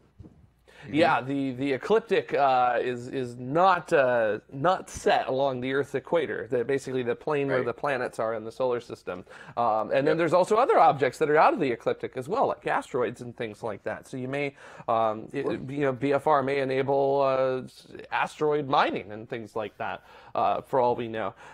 Yeah, that's a really good point. Also, I was just thinking, since BFR is so big and it has so much payload capability, you may just end up doing direct ascent to say something like the moon. I don't think they're going to end up doing that unless a customer wants that, because that's a significant reduction in payload to your target. But I feel like even showed plans of like how they would want to do their lunar missions, and I believe that they wanted to do at least one refueling while in Earth orbit. Yes. So that they could not only land on the moon but also return all the way back to Earth from that one refueling. So whether or not a customer would want a direct ascent and then stay there and have an expendable vehicle, so to speak, I mean that's a whole other thing. But if the vehicle comes back, they plan on doing the refueling. So one of the surprises that Elon dropped at the talk this year was using the spaceship of BFR as point-to-point transportation for here on Earth. This is something that others have hinted at in different fashions as well, such as when we had George Whitesides, the CEO of Virgin Galactic, on the show earlier this year. He kind of hinted that Virgin's looking at something like that as their next step after Spaceship Two. So with everybody that is going to be playing in this game, like Blue Origin and Virgin Galactic, how do you think SpaceX is going to be with something this large compared to what everyone else is working at? Is point-to-point going to be something feasible for BFR? Or is this just a really, what do you guys think about this? Tim, what do you think? What do I think? Well, I think, again, it kind of comes down to the scale of economics, really. If you were to make this, say you're to do something like a Spaceship Two size vehicle, and you can only take 4 people on it, and all this, and have 2 pilots on board to do something like a suborbital point to point on Earth, I don't think that's actually as feasible as just going for something like this where you could take 100 passengers, or if they make it a liner, look how big that thing is. Yeah. You know, we're talking about not 100 passengers. If they just need to sit in a seat for 30 minutes and not have, you know, cargo, you know, like you would need to go to Mars to live, you know, you're not moving, you don't need cabins. You know, you could just have a seat. They could fit hundreds and hundreds of people. The scale of economics might end up being that this is very feasible. But the big but is it'll have to prove out massively, as, you know, they'll have a lot of practice if they actually are using these upper stages as tankers for each other. They'll have a lot of practice landing and taking off and doing all these things. And that'll probably have to have happened 100 times before, and which could happen in, you know, a year or two. Who knows once they get it online. But it'll have to happen and be so routine that people are just like, yeah, of course I'd ride on that. Duh, that looks, they nailed, they're 100% in the past 2 years, you know.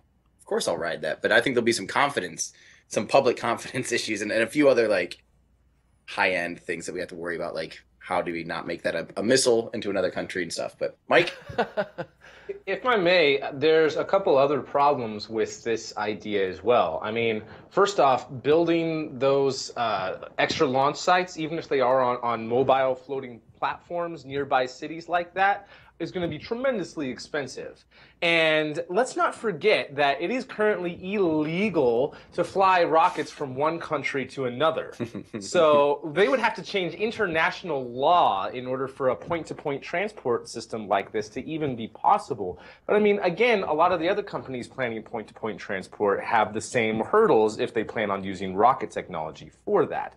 So I just don't see it being a thing that, you know, people would allow. You know, even if they were able to get through all of the red tape and get all of the regulations and permits and everything that they need, I think that people would still freak out. You know, people like, say, in New York City would freak out, even if it's like 5 miles off the coast or something like that, that there's a rocket coming in, you know, that close. So I don't think that it's something, just like Tim said, that the public would pick up on.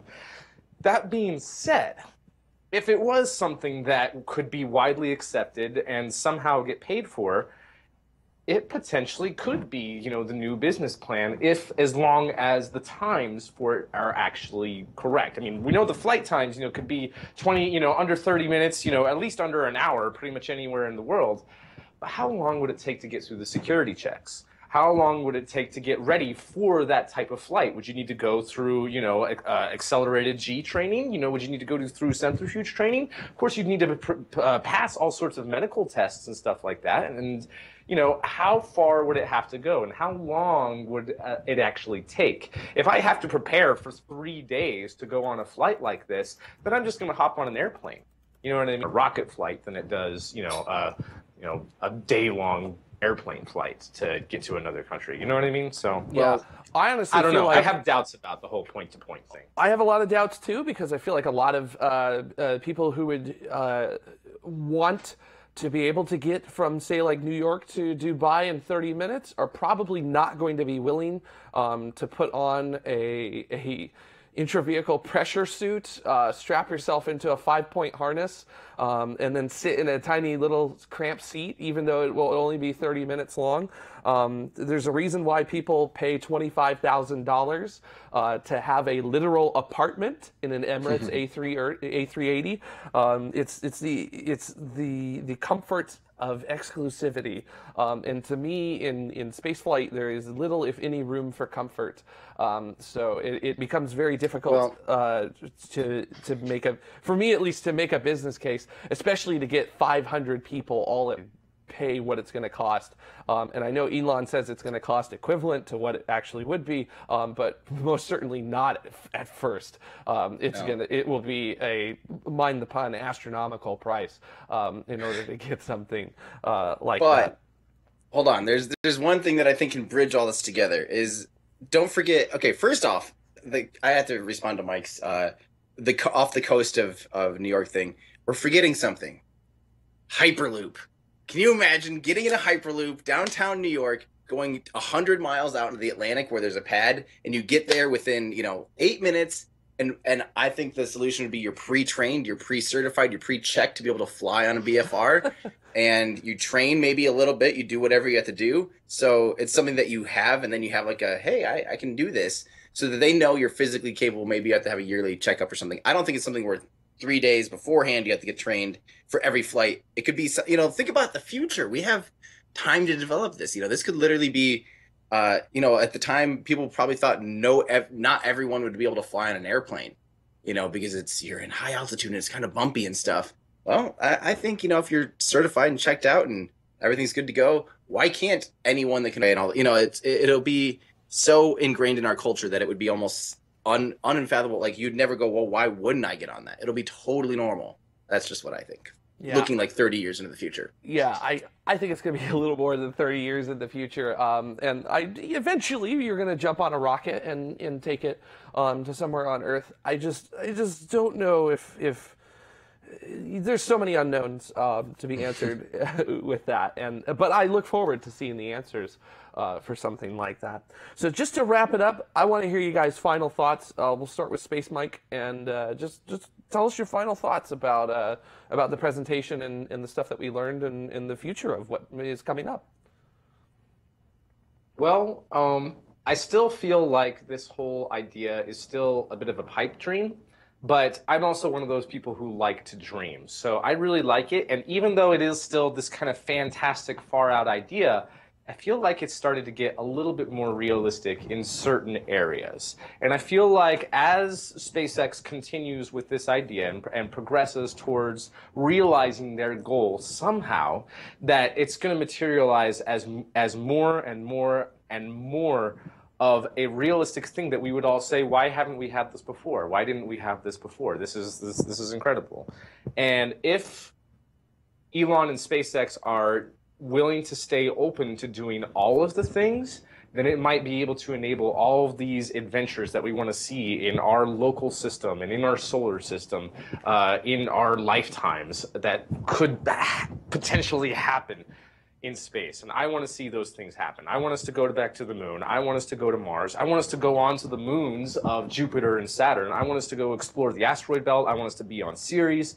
I want us to be everywhere. And of course, eventually get warp drive too. So I think that this would be that stepping stone. If this could actually happen and become a reality, is the stepping stone between our reality now and our potential Star Trek future. All right. Tim, how about you? So, my overall thoughts is 100% I'm on board. Yes, this is fantastic.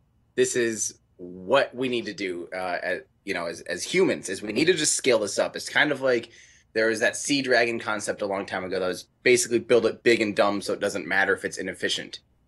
Big and dumb and cheap so it doesn't matter if it's inefficient, This is almost like the 21st century version of that. Build it big and crazy smart and fully reusable, so that you don't have to keep building new parts. You don't have to keep building new things. You eventually just have a fleet, just like airplanes.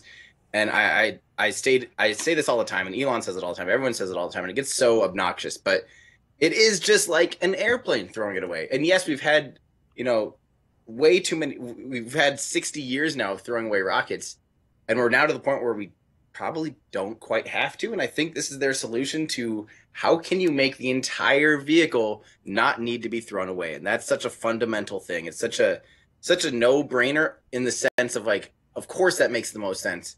And I think this is what it takes to do that. It takes this scale. It takes this crazy construction. It takes this mad, big, huge dream. And I'm all for it. I don't know if it'll happen as quickly as we all hope, but I will be patient and I will be cheering along on the sidelines the whole time. Absolutely. Yeah, and I guess to kind of summarize my thoughts on this, there are a multitude of unknowns that are going to have to be addressed sooner rather than later.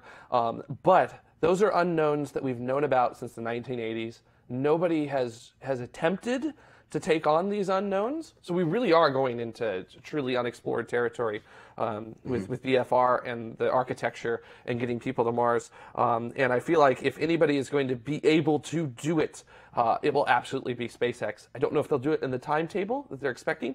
I don't know if they'll do it with the same success that they've had with developing reusable rocket technology. But I can't see any other group better to do that than the group that they have at Hawthorne and their various facilities all around the world. Those are those are the premier people for what they want to do, and they've got the right people doing the right things at the right time. It's kind of everything's coming together to finally make that dream team. The dream team, the thing that people have been talking about since the 1950s, which is getting people on Mars. We're looking at the genesis of that finally.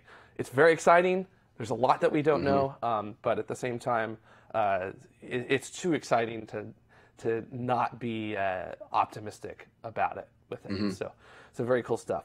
All right, thank you, Space Mike and Tim Dodd, Everyday Astronaut, for coming on the show today. And we are going to take a quick break, but when we come back, comments from last week's show. So stay tuned. There's more tomorrow in just a little bit. We've always looked to the stars. They guide us, give us comfort, help us find our way. We see ourselves out there. When we look up, it inspires us. And we long for something we don't yet know. We yearn to go there. So, we venture forth. We choose to go to the moon in this decade and do the other things, not because they are easy, but because they are hard.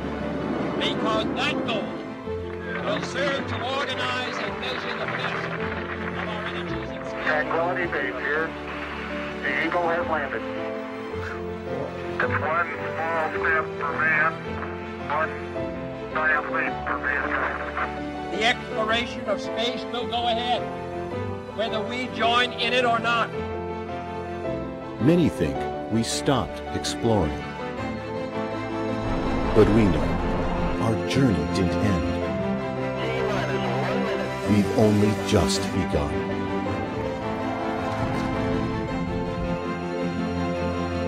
Orion is functioning perfectly at this point.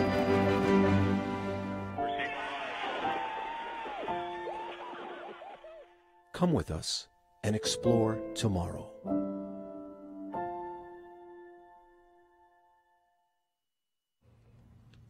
And welcome back. I was just discussing I might need a battery for my ear because apparently I'm on red. But first, before we get to that, I want to make sure that we give a thank you to all of our Patreon members. These are people, of course, of the escape velocity variety. We have spoken a little bit about them. We, of course, then move on to our orbital variety. We've also spoken a little bit about them. What you haven't heard yet is about a suborbital variety. These are the $2.50. Plus, they also get their name in the show. Thank you, thank you, thank you. Exclusive access to Patreon-only hangouts. Lots of other things.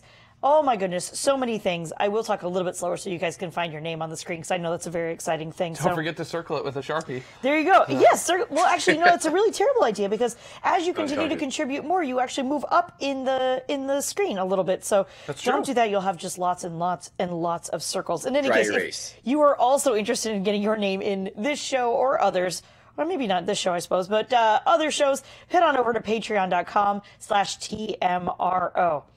All right, so if I start sounding really gravelly, we'll have to figure out a battery situation. Maybe we'll have to make Kat go grab it for us. In any case, we are here to talk about comments and questions about last week's show.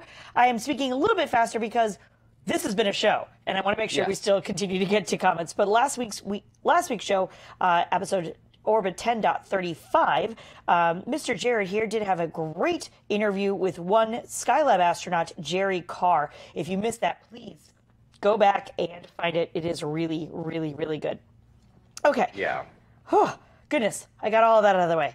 Great. So now, Capcom, that's me. I'm going to continue on with our very first comments. Well, because Ben always, refers to me, and now I kind of have to do it on my own, right? Ready, Capcom? Yes, I am. All right. First comment comes off of Patreon, actually. We were just speaking about that from one Joseph Habdank. I hope that's actually your last name because that's really amazing. Says, Ben is wrong. Oh, there you go. Thank you. Ben is wrong about us needing to be on other planets. We can build spaceships with artificial gravity, rotating habitats, and you could possibly have millions of people living in them on orbit of the Earth, Moon, etc., with healthy 1G, I almost said 1 gravity, 1G of gravity, never needing to colonize or terraform other planets. I think we always like to call Ben wrong, so that's just... First of all, good start to the comment. Right, as far as I'm concerned, absolutely. I don't know enough about... I will openly say I don't know enough about this topic to say whether or not Ben is wrong. I just enjoy saying it. So if any of you guys... If I could jump in here, I feel like we need to do both things. To respond to Joseph, I feel like we need to have those independent colonies that have artificial gravity and everything like that are essentially a really, really, really, really, really big space station. But I think that we also need to colonize and terraform other planets as well, just to build up experience. Because, I mean, even if we do have something like an O'Neill cylinder or something like that has artificial gravity, there's still lots of things that could go wrong. And personally, thinking thousands or even millions of years out, I personally would like to go to another star system, find or terraform a planet into near Earth-like conditions so that we can just survive and live and not have to worry about maintaining the ship, so to speak. Yeah. And planets and like the moon offer the chance to go underground and have a safe haven from radiation and, micrometeorites and all those types of things. A lot of the things that are really bad out in space, at least if you're on a body, you can tunnel down and actually do that, and even, so that's a good argument for why planets as opposed to just space stations. Yeah, and it's not just about gravity. Yeah, we need to do both, though. Yeah. We need to do both, though. I was just going to say, this commenter has obviously read The High Frontier by Gerard O'Neill, which I highly recommend to everybody. If you're really interested in getting humans off of this planet, that is a book that you need to sit down and read from start to finish. And just don't sleep, don't eat, just read straight through it and understand some of the really great ideas in that book. So, yeah. All right. Also recommended by Vax Headroom in our chat room as well. There you go. It was just funny. I was like, oh, yeah, it says right there. All right, awesome. So next comment comes off of YouTube from one Peter Arnold saying, Jerry's memory of all the events during his career was amazing. I loved his really intellectual answer to the question, why space? That was a great answer. Tim Dodd, did you get a chance to see that particular episode? I haven't. You should. It was probably, I think, one of the most eloquently worded answers to that particular question. Mm-hmm. I think at some point we need to have just a compilation video of our favorite why space answers. I think that would be really cool. That was really great. So if you missed that one, please feel free to go back to our last week's episode 10.35. That was it was a great interview. Jared, you did a really great job. Jerry was, again, one of those very easy people to interview. Really fascinating stuff. Great storyteller. Yeah. And I learned a ton from that interview. And that's really when I can tell that a guest is awesome, because I did a ton of research on him, but I still learned so much from that interview. So I think somebody in the comments, like one of the first comments we got on that episode was like, man, it's really great to hear from someone who was actually there. Yeah. So it's pretty cool that we were able to do that. So. Totally. Yeah. All right, so next comment also comes off of YouTube from R. Instro, saying, regarding mass drivers, I prefer the idea of orbital rings / orbital launch loops over most other quote-unquote futuristic options for getting out of a significant gravity well, like Earth, Mars, etc. Unlike the other technologies, political war, willpower, and financial expense are the only obstacles standing in the way. Humans are capable of building these with the materials and technologies that we already have. Again, not my area of expertise. If anybody else wants to chip in and comment on that one. No. Well, awesome. Well, my internet connection's getting a little slow here, so I apologize if this is choppy, but I feel like that would be an even bigger architecture, an even bigger engineering feat would be those type of orbital launch rings. And I honestly, when it comes to the moon, I just feel like we'd be fine with rocket technology for quite some time to come. Doing, an orbital ring, or even doing a mass driver or a lunar elevator, I feel like is stuff that would be such a huge engineering project that it's not something that I definitely won't see in my lifetime unless I become a robot who lives forever. So, yeah. Which we all will. Yes, eventually. Just upload me already. So, yeah. I hope. Oh, that's hilarious. Yeah, no, Jared, anything else? I just feel like there's a lot of breakthroughs that need to happen in materials at the moment. I know everybody, this is sort of in the same vein as space elevators, which everybody goes, we've already got the materials to do it. They've made carbon nanotubes. And they're like, yeah, we've made like like a handful of carbon nanotubes in an ultra clean, super precise, incredible conditions laboratory. Well, and they're like this big. Yeah. We'll just put like, trillions of them together and string them together. Right, like we're not getting very far with this, man. Yeah, I mean, I'm not saying it's never going to happen. It's just right now, is it here? Nah, not quite. So yeah, the materials we're just barely beginning to get the type of materials that can enable things like this. But also, if I don't know what the cost of a actual orbital ring would be to go around the Earth, but I imagine it would probably cost more than the entire global economy. Like an order of magnitude more than that. But also, I don't know as well. I'm sure somebody in the comments will angrily correct me, which is perfectly fine. So give it a shot. As Andrew Shire so eloquently puts it. To $4. All right. Sounds good. Well, that's the $4. The dollar sign is just $4. Anyway, okay, moving on. All right. Also, I do need to mention really quickly, with both of you guys that are on Skype, and you cannot actually see one another, nor can you see us. You are doing such a ridiculously fantastic job at looking at us and each other when either one of you is speaking. It's so dumb natural that I almost forgot that you couldn't. So good job for both of you on that one. Thank you. Got the old pro here. I know, right? You're learning everything off of his shoulder. So doing next, a really good job, though, every day after that. Next comment comes off of YouTube from Landy. I'm going to just say it's likeness because I'm just going to prefer to say your name that way. Says, with failing launch costs, would it not be cost effective to mass produce dozens identical of or modular exploration probe / satellites? It seems that the instruments would be similar for different targets, and aren't communications satellites going that direction? Like sort of like a modular probe or exploration of the solar system? I mean, to a certain extent, like some parts do kind of need to be the same, right? You're going somewhere, you're going to need this. You want to look at something, so you need one of these, and you need, to have batteries, so you have one of these batteries, and you need, solar panels for that. So here are the solar panels. Like, that it feels like you should be able to plug and play on some of these things, no? Yeah, actually, NASA's Jet Propulsion Laboratory in the 80s proposed a program called Mariner Mark II, which was going to be essentially a low-cost modular spacecraft to do scientific exploration of the solar system.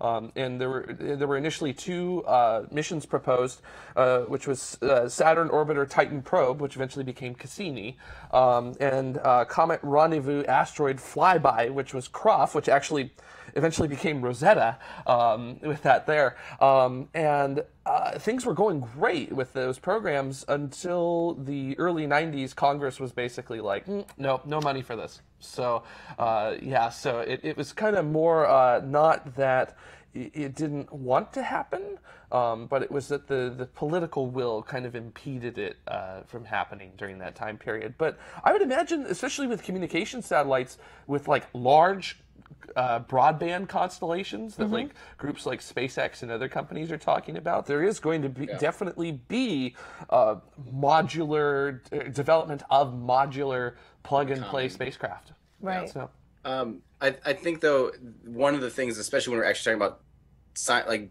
different bodies and different points in space, one of the things we have to remember is we don't want to fall into like the F-35 jet category where they're like, well, we'll just build one jet for the Navy, the Air Force, the Army and the Marines or whatever. It'll just do it all. And then it ends up being crazy expensive to actually try to make something that's best suited for every situation, So I think when you're talking about exploring different bodies with different gravitational fields, different amounts of radiation, why would you, if you're exploring Jupiter, you need a huge radiation vault for all your electronics, but you wouldn't need that on, say, some other body in space, And so why would you send a huge, heavy titanium radiation vault to Mars, when you don't need it. So it's good to have commonality, but these are still very specialized pieces of equipment that do need to be focused on not only the body they're visiting, but the budget that they have for the whole program, because that can even determine how big the rocket is.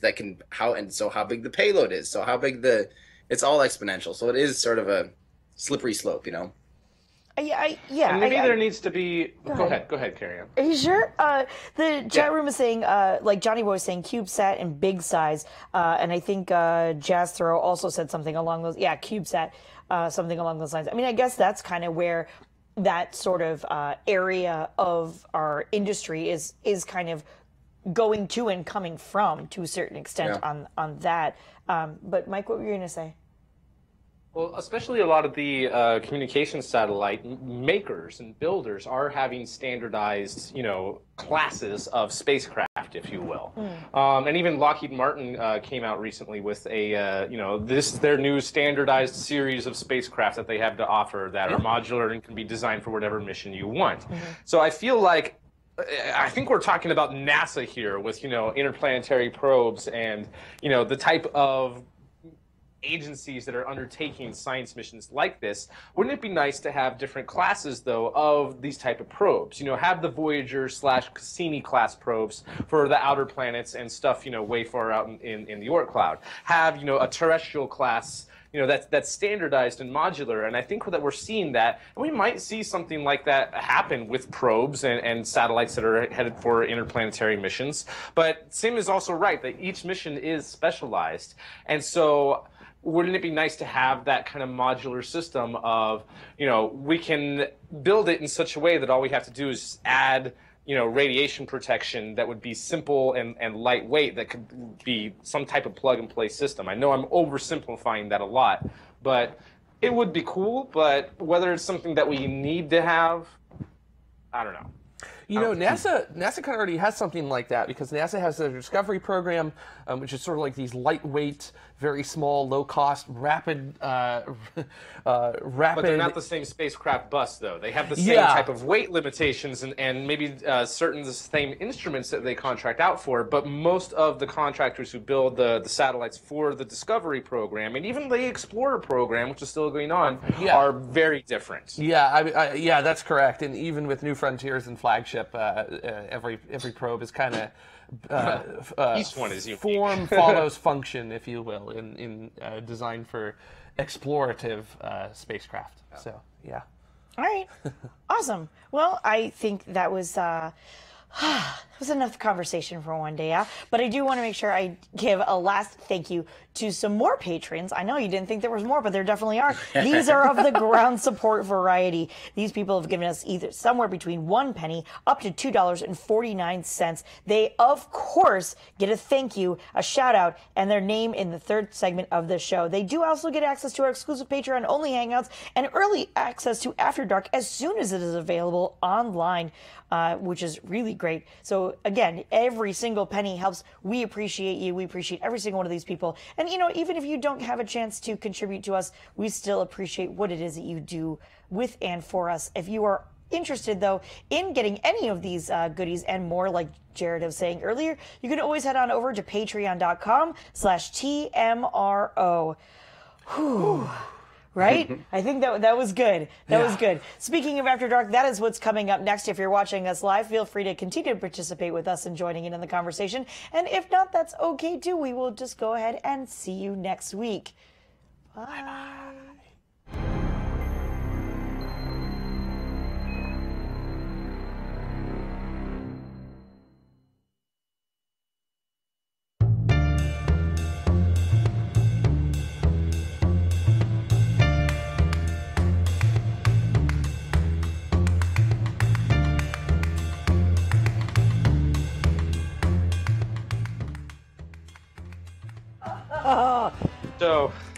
Oh man, that was crazy pants.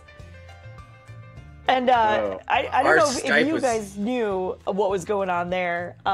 We lost YouTube like about 3/4 of the way through the round table. So the chat room all of a sudden was like, "What is happening?" And poor Ben was like asleep on my lap as I was giving him a head rub, and I was like, "Honey bunny, you have to wake up. Like, we need you to make this show go, please. I'm sorry." So there was a Also, Go our ahead. Skype went to absolute crap. Did yours, Mike, too? During the Yours comments. did too, right? Yeah, mine went to crap. I thought it was on my end, so I did a little test, and I was still getting great surface. So I think it was low latency temporarily there at the studio. Well, and Tim here looks a little bit fuzzy to me. And That's me. That's my stupid Is that- camera is okay. garbage. That's why I'm getting a new one. Because look how Gotcha. crisp it is. It's like constantly focused way too forward. Hold on. You'll see it somewhere. It actually looks decent, but it's stuck like right here. I can't get it to. It's dumb. No problem. It was more funny than anything. So yeah, this is quite the show. Good job, guys. The That was- photographer doesn't know how to shoot himself. No surprise there. It's sort of like the hairstylist who doesn't know how to do hair. It's kind of okay. Like, you can't cut Call your me own Sandra. head. That's adorable. Too bad you didn't have. I'm gonna urinate if you don't mind. It's too bad you didn't just have a bunch of Canon gear you got rid of. Oh yeah. Oh well. Yeah, go. You had a huge Arizona. I'm Go. still shooting Sony. You're right. This is all coming right out of me. So Tim, while you're away, we'll go ahead and do our midweek news. Okay. And we'll bring you back after that. Okay. Yep. Sounds good. You know what? I need to take a break too. Yeah, no, go ahead. Should we all just take a break? I'm so sorry. Go ahead. Oh, for Pete's sake. Oh, for Putting Pete's everything on you, sake. Carrie Ann. Keep the people entertained. That's kind of how it always feels. Don't worry about it. Let me entertain you. Ah, man, that's funny. I'm gonna. Yep. Jared disconnected too. Quite literally, I'm the only one left. To be fair, though, the boys kind of carried the whole show, so that's all right. It's great. Now we're on this camera, so it really is just me. You didn't want to show like the weird expanse of how everyone left me. Like that's not what you wanted to go with. Fine. Here, like this. Story time with Carrie Ann. Yes, that's true. Kitty is here. All right. Great. You believe in me. A story. Well, I don't know. What kind of storyline do you want? Story time do you want? Just made Dad watch Elon's talk, and he was super into it. But that's actually really great. The Wonder Woman of tomorrow. Thank you guys. You're the best. I don't really have anything interesting at all. Yeah, great. Tim's eating. I really am on my own here. This is fantastic. Coffee rants. Okay, I do have a coffee rant. Here we go. Here's the weird thing about coffee. Everyone seems to think that they know at least a little something about coffee, particularly if you consume it, or even if you make it. But I mean, because the thing is, like, when you do make it, you feel as though, and here's Benny for no apparent reason. Great. Now we're over here. I just got comfortable. I know you don't have a mic, you don't have an earpiece, you know nothing. So here's the thing. The thing about coffee, much like a lot of other things that we consume all over this planet, is you feel as though you have your way of doing it, right? And your way is probably the correct way for a myriad of reasons. And maybe in a particular culture or in a particular area of the world, there's a certain name that goes with that thing or that way of preparing something. For example, a lot of Asian cultures have like a dim sum, a dumpling kind of situation. But you go over to like Poland or Germany kind of thing, and you have a dumpling-esque kind of thing, but it's ever so slightly different. Italy also has a dumpling-esque kind of thing, but you wouldn't compare a ravioli and a pierogi and a dumpling for lack of a better term. But essentially, they are pretty much the same thing. There's some sort of doughy kind of ness, or bao is also a really good example, with some sort of stuffing in it, right? I mean, that's the basic thing there. Coffee also has a very similar kind of thing. So, you have some dark or strong coffee, and you add a little bit of steamed milk, just the foam. What I would call that is a macchiato. I would call a double shot of espresso with a little bit of steamed milk foam on that, whether it be dairy milk or non-dairy milk. I would call that a macchiato. That's the way I've been trained. That's what I've called it. That's the thing. The problem is that if you want to put that on ice, that doesn't make any sense to me, because a macchiato just you wouldn't put hot milk foam onto ice. It's just going to make it a lukewarm drink, and it's going to be watered down because the heat's going to heat up the ice. The ice is going to melt. It's just going to water down the whole thing. If you really want it that way, I'll just put 2 shots of espresso on ice and then a little bit of cold milk, because that's what makes sense to me. The thing is, I know now you're hungry. I know this is why we have to have tomorrow food. The thing is that every once in a while, somebody doesn't understand this or doesn't know it or doesn't care to learn about these sorts of things.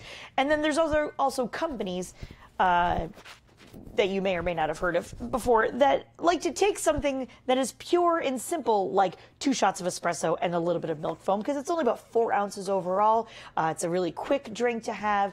It gives you just enough milk to kind of like water down the espresso so it doesn't seem like it's too much. It's a pretty easy thing to do all the way around. It's not just straight espresso, which sometimes can be on the bitter side depending on what your blend is and all those other fun things. So it's a drink I like. I really enjoy quite a bit. But putting it over ice, like I said, doesn't really seem to make a whole lot of sense to me based on what it is naturally. But like I said, there are companies that say, oh, a macchiato, that has a really cool sounding name to it. And it's basically just like shots and like milk, but you put it on top, and so it kind of it marks the milk, or marks the foam, as they like to say. And in some ways that is actually a true thing. There's a macchiato, but there's also this other thing called a latte macchiato. So you make your latte, which is the 2 shots of espresso and the milk foam, but instead of putting the espresso on the bottom, you've got the milk and the milk foam, and you pour the shots on top, and they mark, quite literally, because milk has a tendency, particularly the dairy variety, to be kind of white, and the espresso is a darker color, right? So it kind of marks the foam on it. And so there's a macchiato and there's a latte macchiato. Fantastic. Neat. Except that, again, when you put it over ice. Now, the latte macchiato translates a little bit better to ice because you got the ice and the milk, and then you pour the shots on top, and then the shots just sort of sit there. They kind of float a little bit. Any bartender will know what I'm talking about there. And that's great. But a traditional macchiato, just the shots and the milk foam, doesn't really translate when you're trying to put it over ice. It just doesn't make any sense. So there's this particular customer the other day that asked me for a quad shot over ice with a little bit, and I was like, what?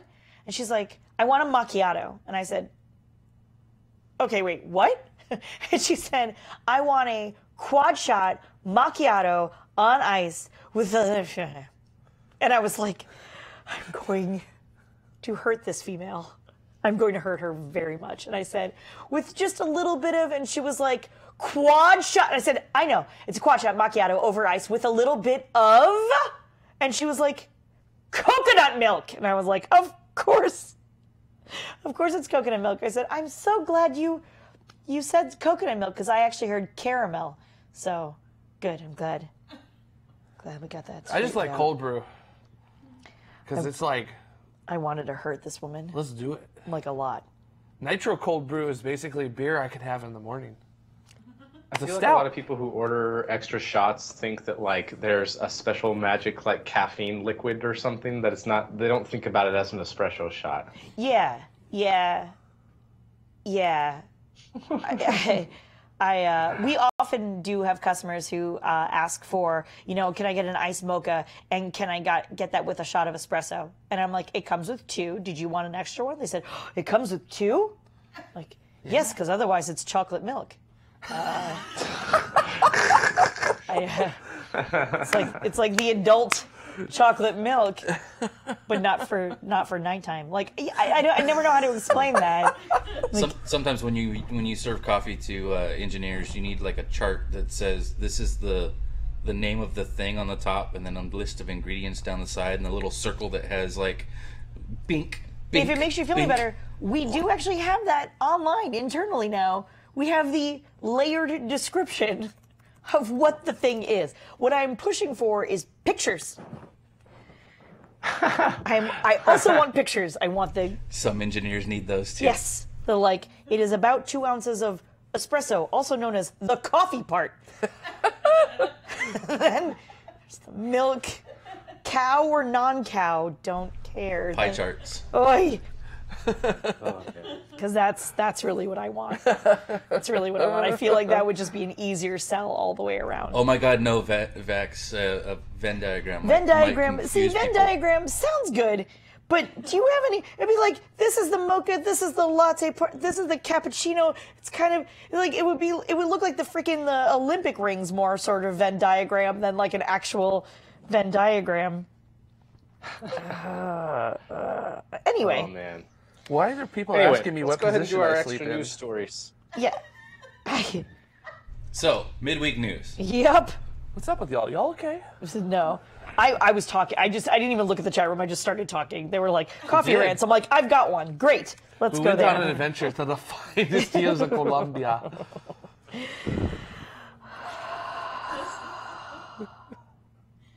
You good? Anyway. Got that out? Yeah. Feel better? I'm fine. That'll be $150 for a That half woman, hour. dude. Yeah. I know. This is often like therapy, actually. So. Just saying. Somebody who does it, I know. So. All right. Oh, I didn't actually. I didn't write. Whoops. I didn't write these in. Whoops. Give me a second. Okay, go ahead. Sorry. Write them in. My I'll bad. reopen it. Now I No, need it's a fine. minute. Jared, tell a story. Jared, coffee news? So I like cold brew coffee because I'm a really big fan of like bitter beers, like stouts and porters and things like that. So to me, like cold brew coffee is basically like I'm having a stout at breakfast, but instead of like making me sleepy and after like 8 to 10 of them making me laugh at everything, it like wakes me up. So because that's what happens when I have I just like sit down and start laughing at everything, like everything's pugs. My question is, do you normally drink beer in the morning? No, not all the time. He drinks the coffee version. We just went over that. Not all the time. Oh, okay. So I just want to put this out there that I don't drink alcohol every morning. But there are some days where you it's just a good replacement for my morning beer. I think you're an alcoholic, dude. functional. Okay. Anyways, no, there's a lot more problems other than that, but that's for tomorrow brain or whatever we'll call it. But like, I guess I could talk about some of my favorite things that have ever happened at Griffith Observatory. I'm almost done. You don't have to. Okay, never Sorry, mind then. my So- bad. He's like, how much longer do you need me to speak for? Who gives a Crap. Who cares about the stupid observatory? No, I mean, here I in do. LA? It's only been around for 82 years and had almost 100 million people go through it. But who gives a? Wow. Whoops! Caught myself there. So I know it is after dark, but I still try to. Who's the ish giver now? Also, I sleep on my back, so. Oh, Somebody was asking how I just on my back, so you can have fun with that, I guess. I don't know. Sleep on my side. I don't know what's going on. Got the whole Star Trek discussion going on. I watched the first 2 episodes of Discovery, and it's cool and all, but I'm slightly disappointed. I'm slightly disappointed that this is an Alex Kurtzman project, and it's pretty much following the same formula as Lost. Interesting. Well, then I might And like I it. don't like. This show was supposed to be about Lost, so maybe now it'll be about Discovery. That's funny. I actually enjoyed the first... Orville's great. Orville. I was just gonna say I actually enjoyed Orville, Orville have is been in. freaking great. Yeah, I've been watching Orville, Star Trek Orville. I think it's hilarious. But I also have a major crush on what's his face. Seth MacFarlane? That's the one. I was like, I don't know You wanna why hear I a can't quick remember his story name right now. about Seth MacFarlane? Is it air appropriate? Yes, it is. Just figured I should double check. It is. Will she still have a crush on him when you're done? Yes. Probably. Yes. So they had the premiere, the after party for the premiere of Cosmos was Yes. at Griffith Observatory. Yes. So everybody who worked on it came to it. Awesome. And that was like one of the wildest nights I've ever had up there Yeah. because of the celebrities and stuff that were there. Nice. Like giving the talk and then looking up, and all of a sudden Neil deGrasse Tyson is like 10 feet away from me, listening to me. And I'm just going, oh man, I better be saying this. I better be correct in everything I'm saying. That's when you're just like, feel free to correct me, but as my understanding is. Yeah, so no, he would correct me and then tweet snarkily about it. Anyways, so we have areas that we work at. Yeah. We rotate through those areas, and I was up in the telescope with our operator up there, and Seth MacFarlane and Carl Sagan's wife, Andrea, came in, and our operator had no clue who Seth MacFarlane was. So he started talking to him like he had no idea what he was doing there. And it was one of the funniest things ever because Seth like totally ran with it and then started making like jokes that our operator was not picking up on. Right. Where he was like making fun of our operator in front of everybody in there. But not like not like in a mean way. Not but just, in a mean way.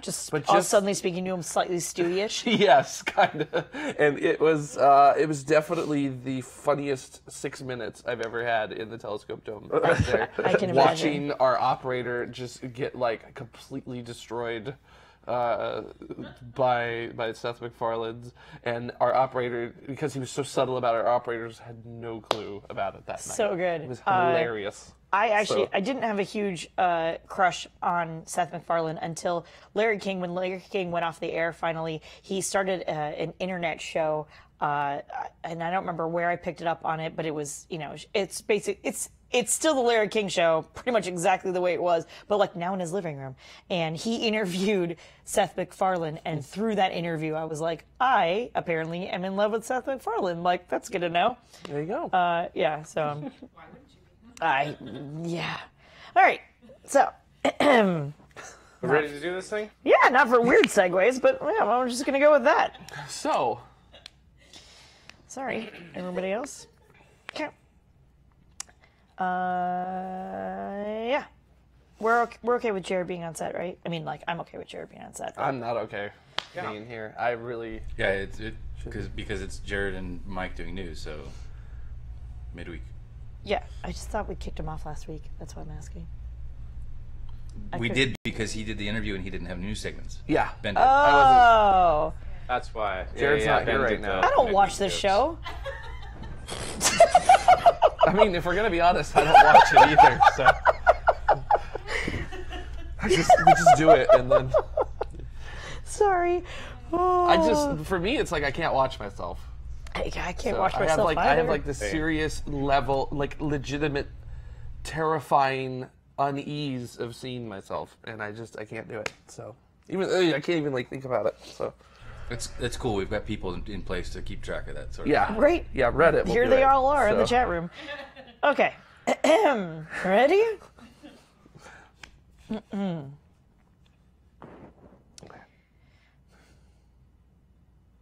I should actually read like the title of what I'm throwing to Mike for a second. NASA and Roscosmos signed an agreement to study Deep Space Gateway. Awesome. Give Ben a mark, please. Marker. Ben doesn't need no mark. Ben doesn't actually edit the show. He just wills it to happen.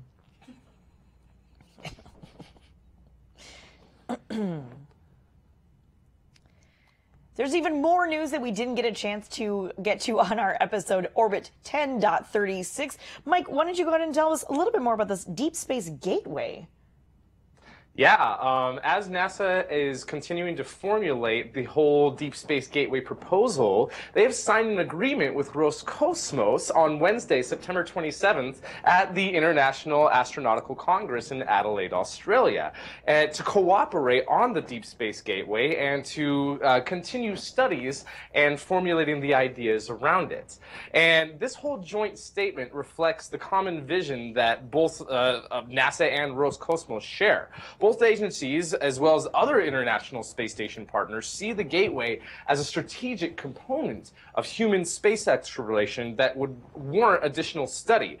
NASA has already engaged industry partners in Gateway concept studies using the whole Next Step program, and Roscosmos and other space station partners are doing the same. Now, studies of the gateway concept will provide more technical information and inform future decisions about what sort of collaborations they want to do. But we already know a little bit about what Russia wants to bring to the table.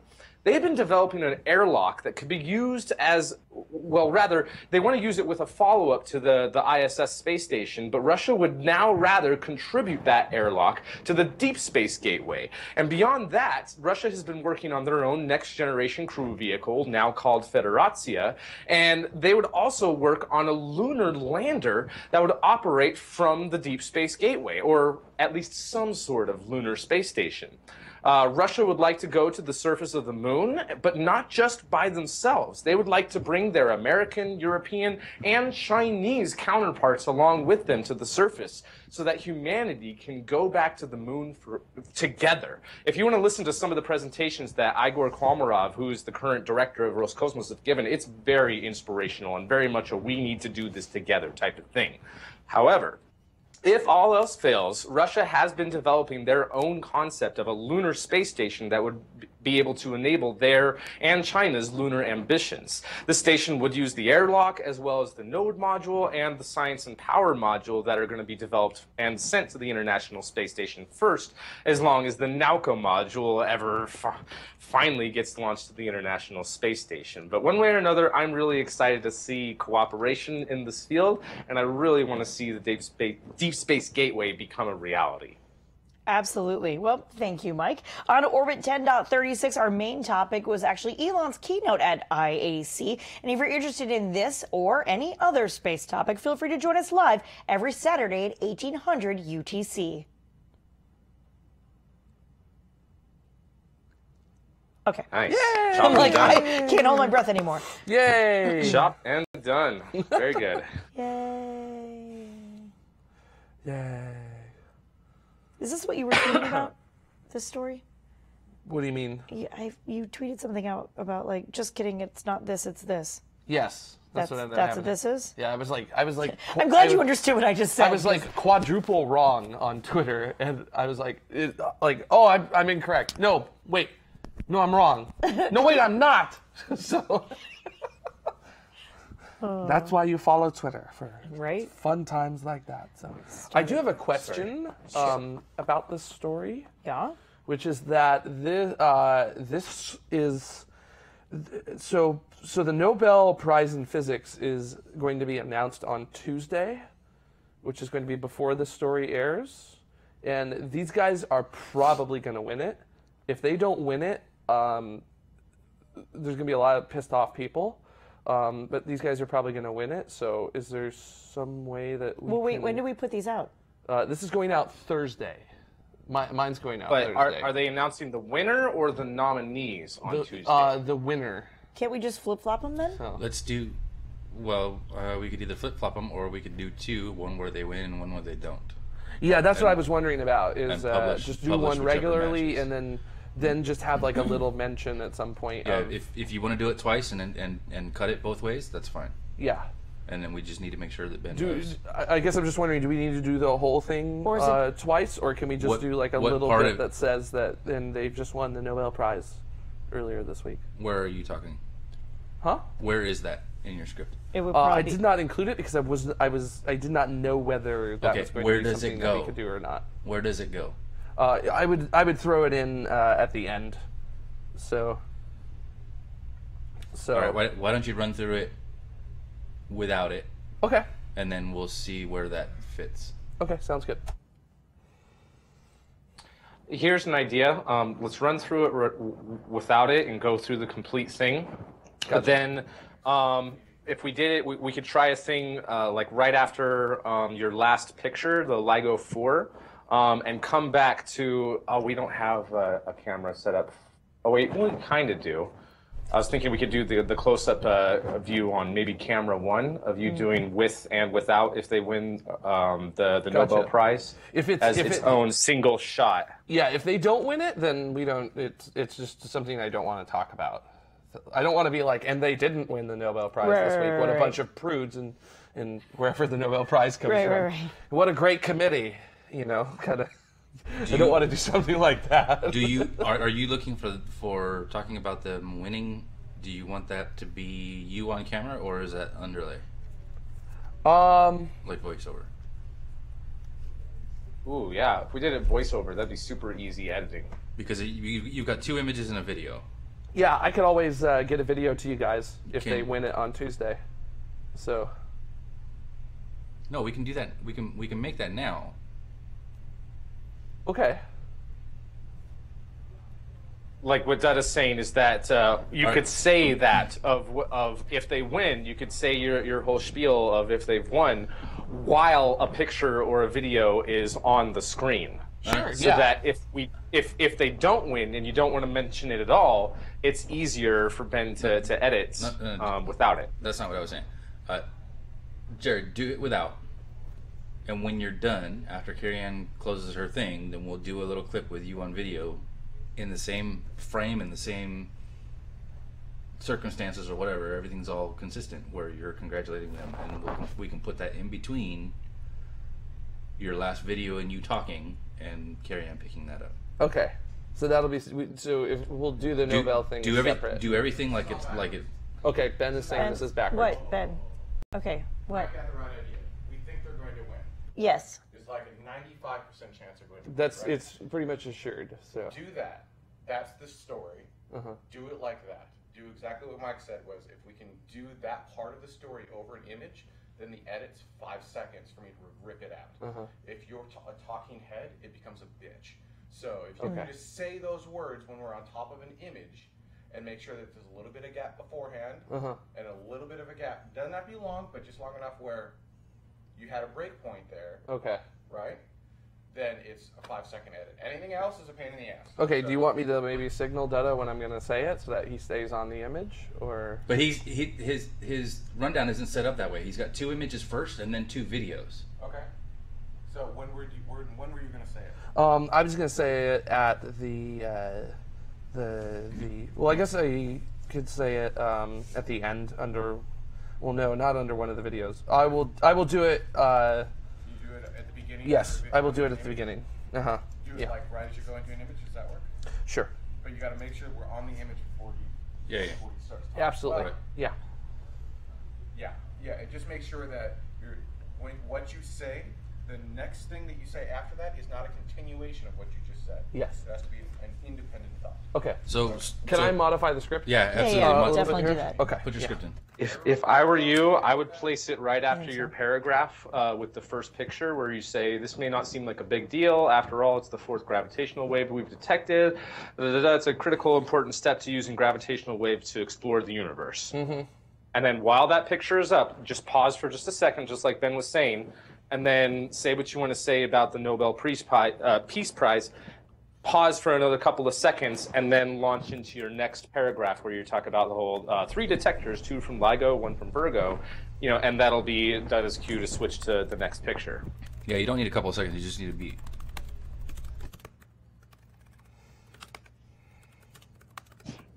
A couple of seconds in the presenter's head is like 5 milliseconds.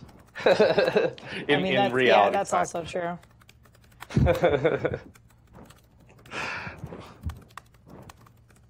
So is this one going to go to air on Tuesday or Thursday? Thursday. Thursday? Okay.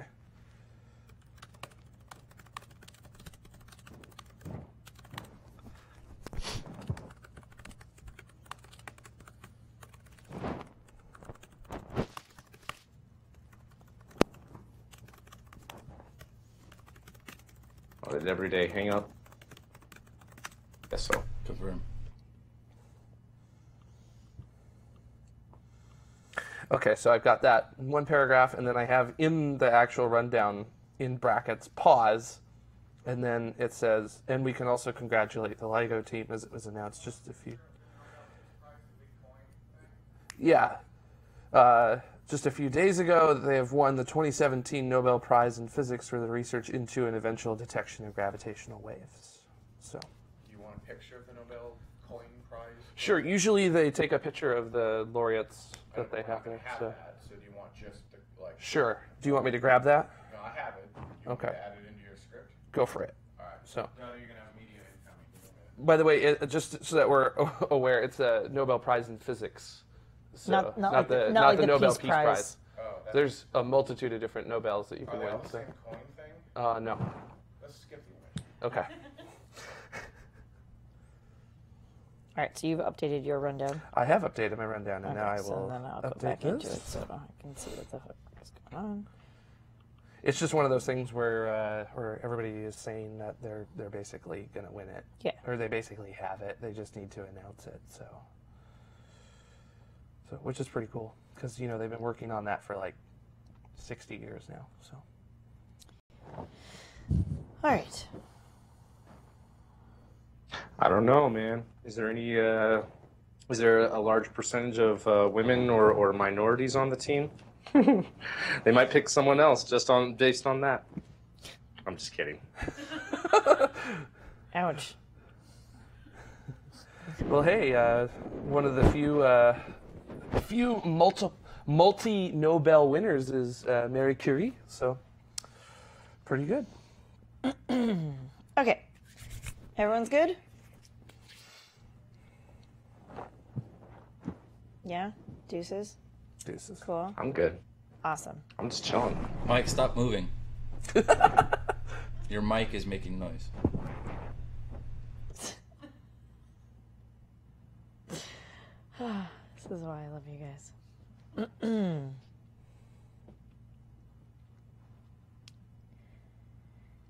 Well, there's even more news that we didn't get a chance to get to on this last Orbit 10.36, and this is really exciting. Jared, why don't you tell us a little bit about the gravitational waves? Yes. I know you're excited about this. Yeah, so for the past couple years, astronomy based on gravitational waves has been primarily done by the Laser Interferometer Gravitational Wave Observatory, which we will call LIGO because that's a mouthful.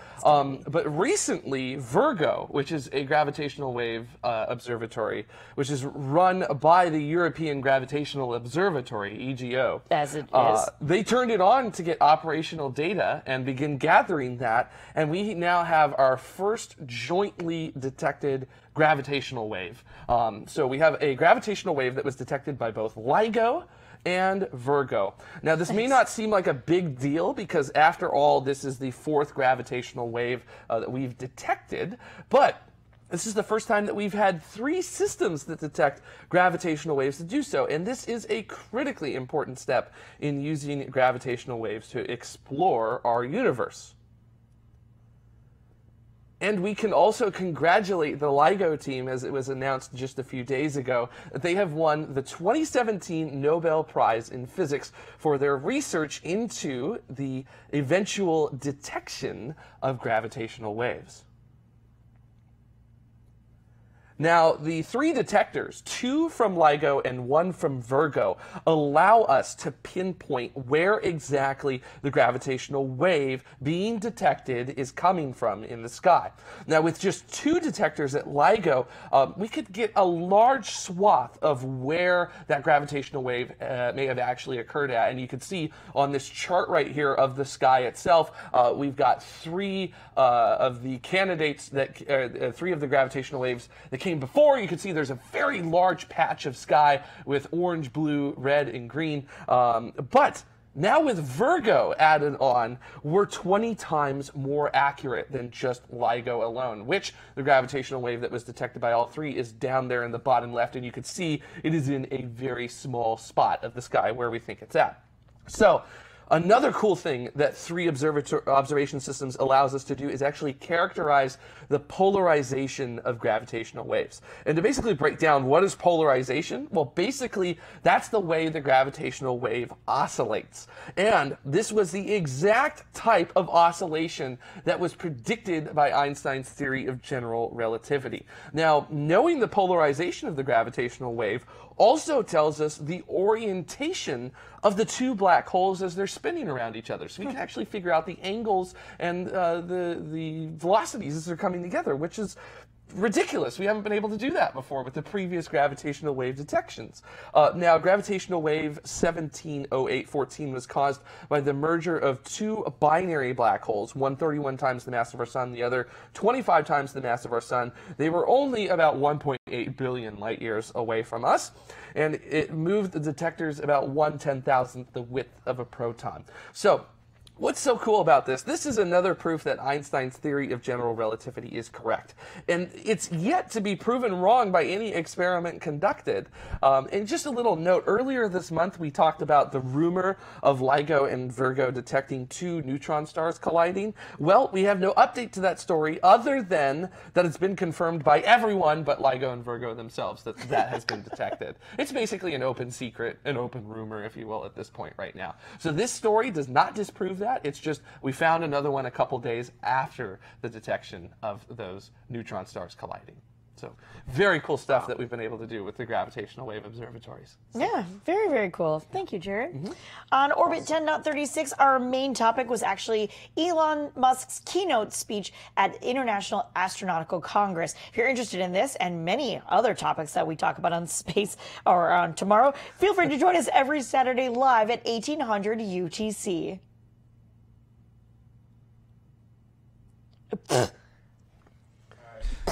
So I'm cool with that, but your beats were a little bit. Just that one line again that you put in pause, but let's do it on camera because the image worked, but I think I'm going to edit you back on top of yourself to pull the audio out. Gotcha. That makes sense. Gotcha. So you want just that line? So do you want? I just need I need it to be a tight shot and just the blah blah blah that won the Nobel. Okay. We'll do the thing then. Oh well, you know. We don't have a tight shot. Oh fine, do the wide shot. I don't care. Wide shot? Okay. Yeah, wide shot. I've got camera 1 on. Yeah, Ben said he didn't want it. No, wide shot. Okay. Whatever's easiest. Okay. This is just for audio, right? So. Is it audio and video? Audio and video, yes? Yeah. All right, so Mike, be presentable. All right. All right. Ready? Mm-hmm. Oh, okay. And we just want to send out a huge congratulations to the LIGO team, who it's just been announced a few days ago that they won the 2017 Nobel Prize in Physics for their research into gravitational waves and their eventual detection of gravitational waves.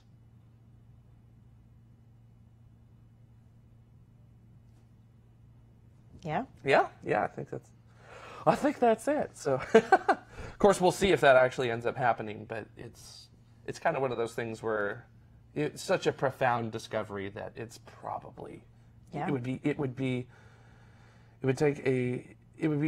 not impossible, but rather improbable that they don't win it this year. So, Right on. yeah, but we'll see as well. So yeah, Yay. see what happens. So Oh. cool. Like Now they're Ben talking and about Tim are talking about us and we don't know what's going on. Yeah, I don't know what's going That's on. fine. We're good. The Rocket Road Show. We're good. All right. Yay. Yay. What is, well, hey, where did that animation come from? The first animation that showed polarization actually came from Penn State. And then the second animation that showed the 2 black holes colliding with each other based on the actual LIGO data. Excuse me, now I can say LIGO and Virgo data. That came from the Max Planck. So this is Max Planck Institute of Physics, which is a fantastic group that does a lot of the visualization work for LIGO and Virgo. And then the other one was just from Penn State, and they have a lot of really cool, like hardcore physics animations, which I highly recommend if you're really into stuff like that. Take a look at it because it'll explain things very well. Nice. So. Somebody in the chat room asked if I've ever been asked for a double-double. I have not. I'm not even positive what that is. I could always look it up, of course.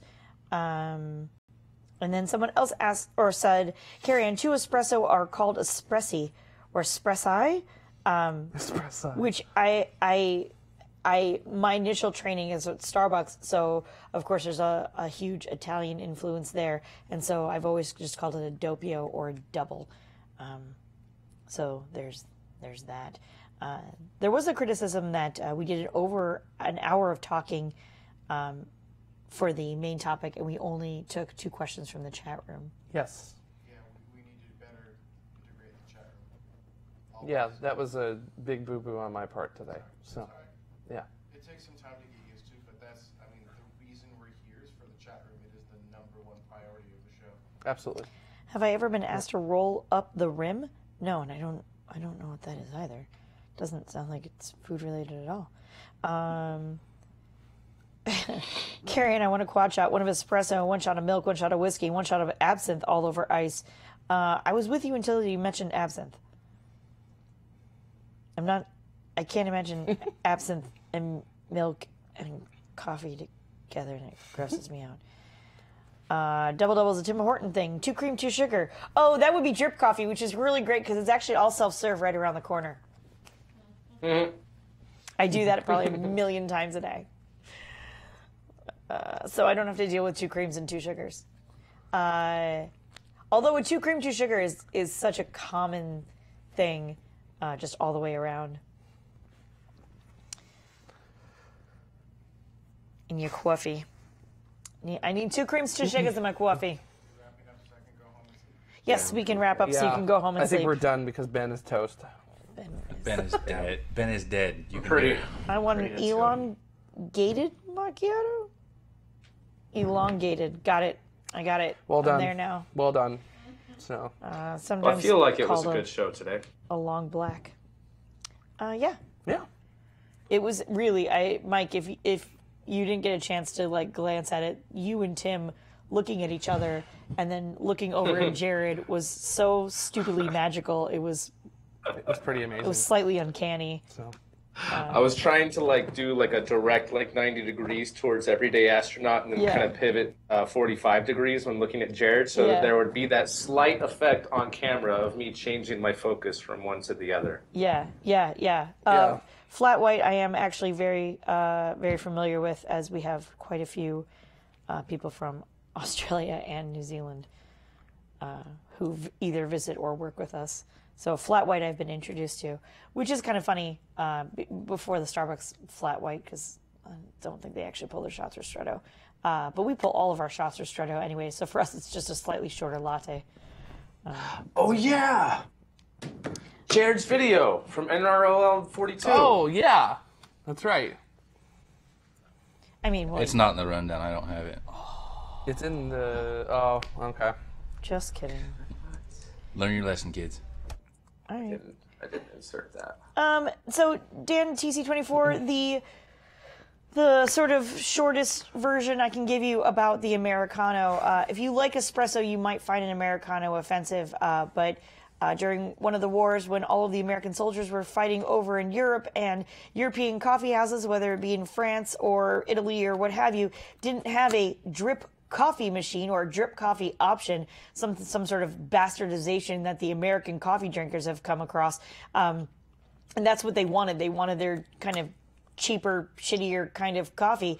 That's where the Americano came from. You took the 2 shots of espresso and you just watered it down to about, 8-10 ounces or so. That's where that came from, and that's why it has that name.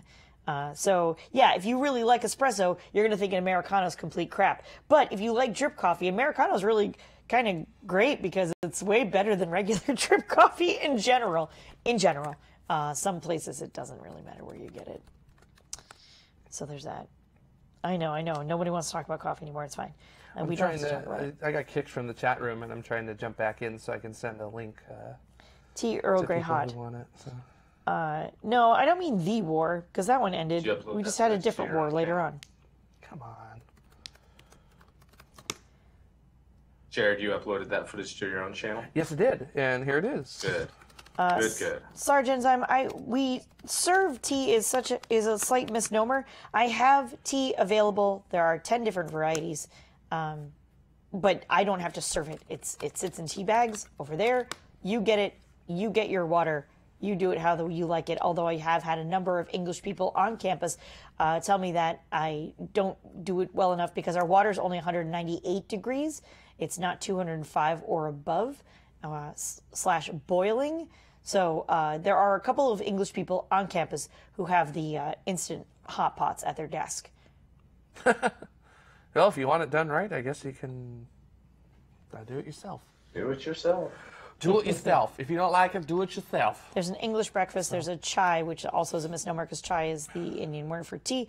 But if you're not familiar with chai, I'm not really going to go into that now because nobody wants me to talk about coffee or tea things. There is the Earl Grey, of course. There's a crimson berry, a peppermint, a chamomile. There's a sencha green, a jasmine, and I must be. Oh no, that's 8. There you go. I think that's all of them.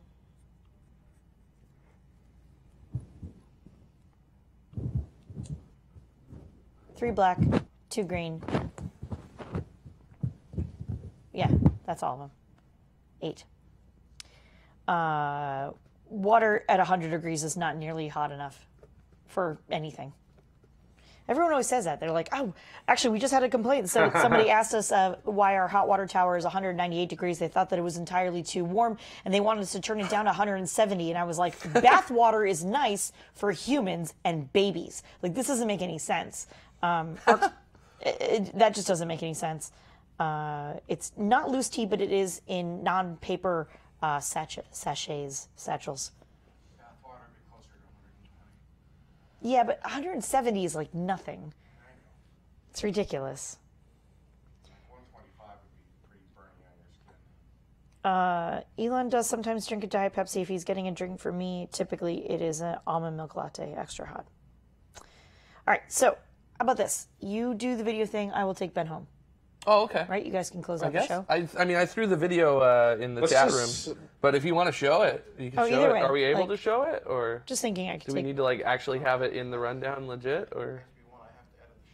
Oh, you have to edit. Oh, so we have to close out totally. It needs to be in the rundown. And Benny, we need a calendar. All right. We done? We good? Yeah, I think so. Yeah, I think we're toast. Yeah, because we're all ready to crash. Here, I'll just throw it in the chat room one more time. So, click the button. Watch on the YouTubes. Enjoy. Thanks, everybody. Thanks for joining us today. Thank you, everyone, for your hard work getting the show together and making it presentable. So, it was nice. Good job, everybody. So, all right. Bye. We'll see you later. Bye, everybody. See you next.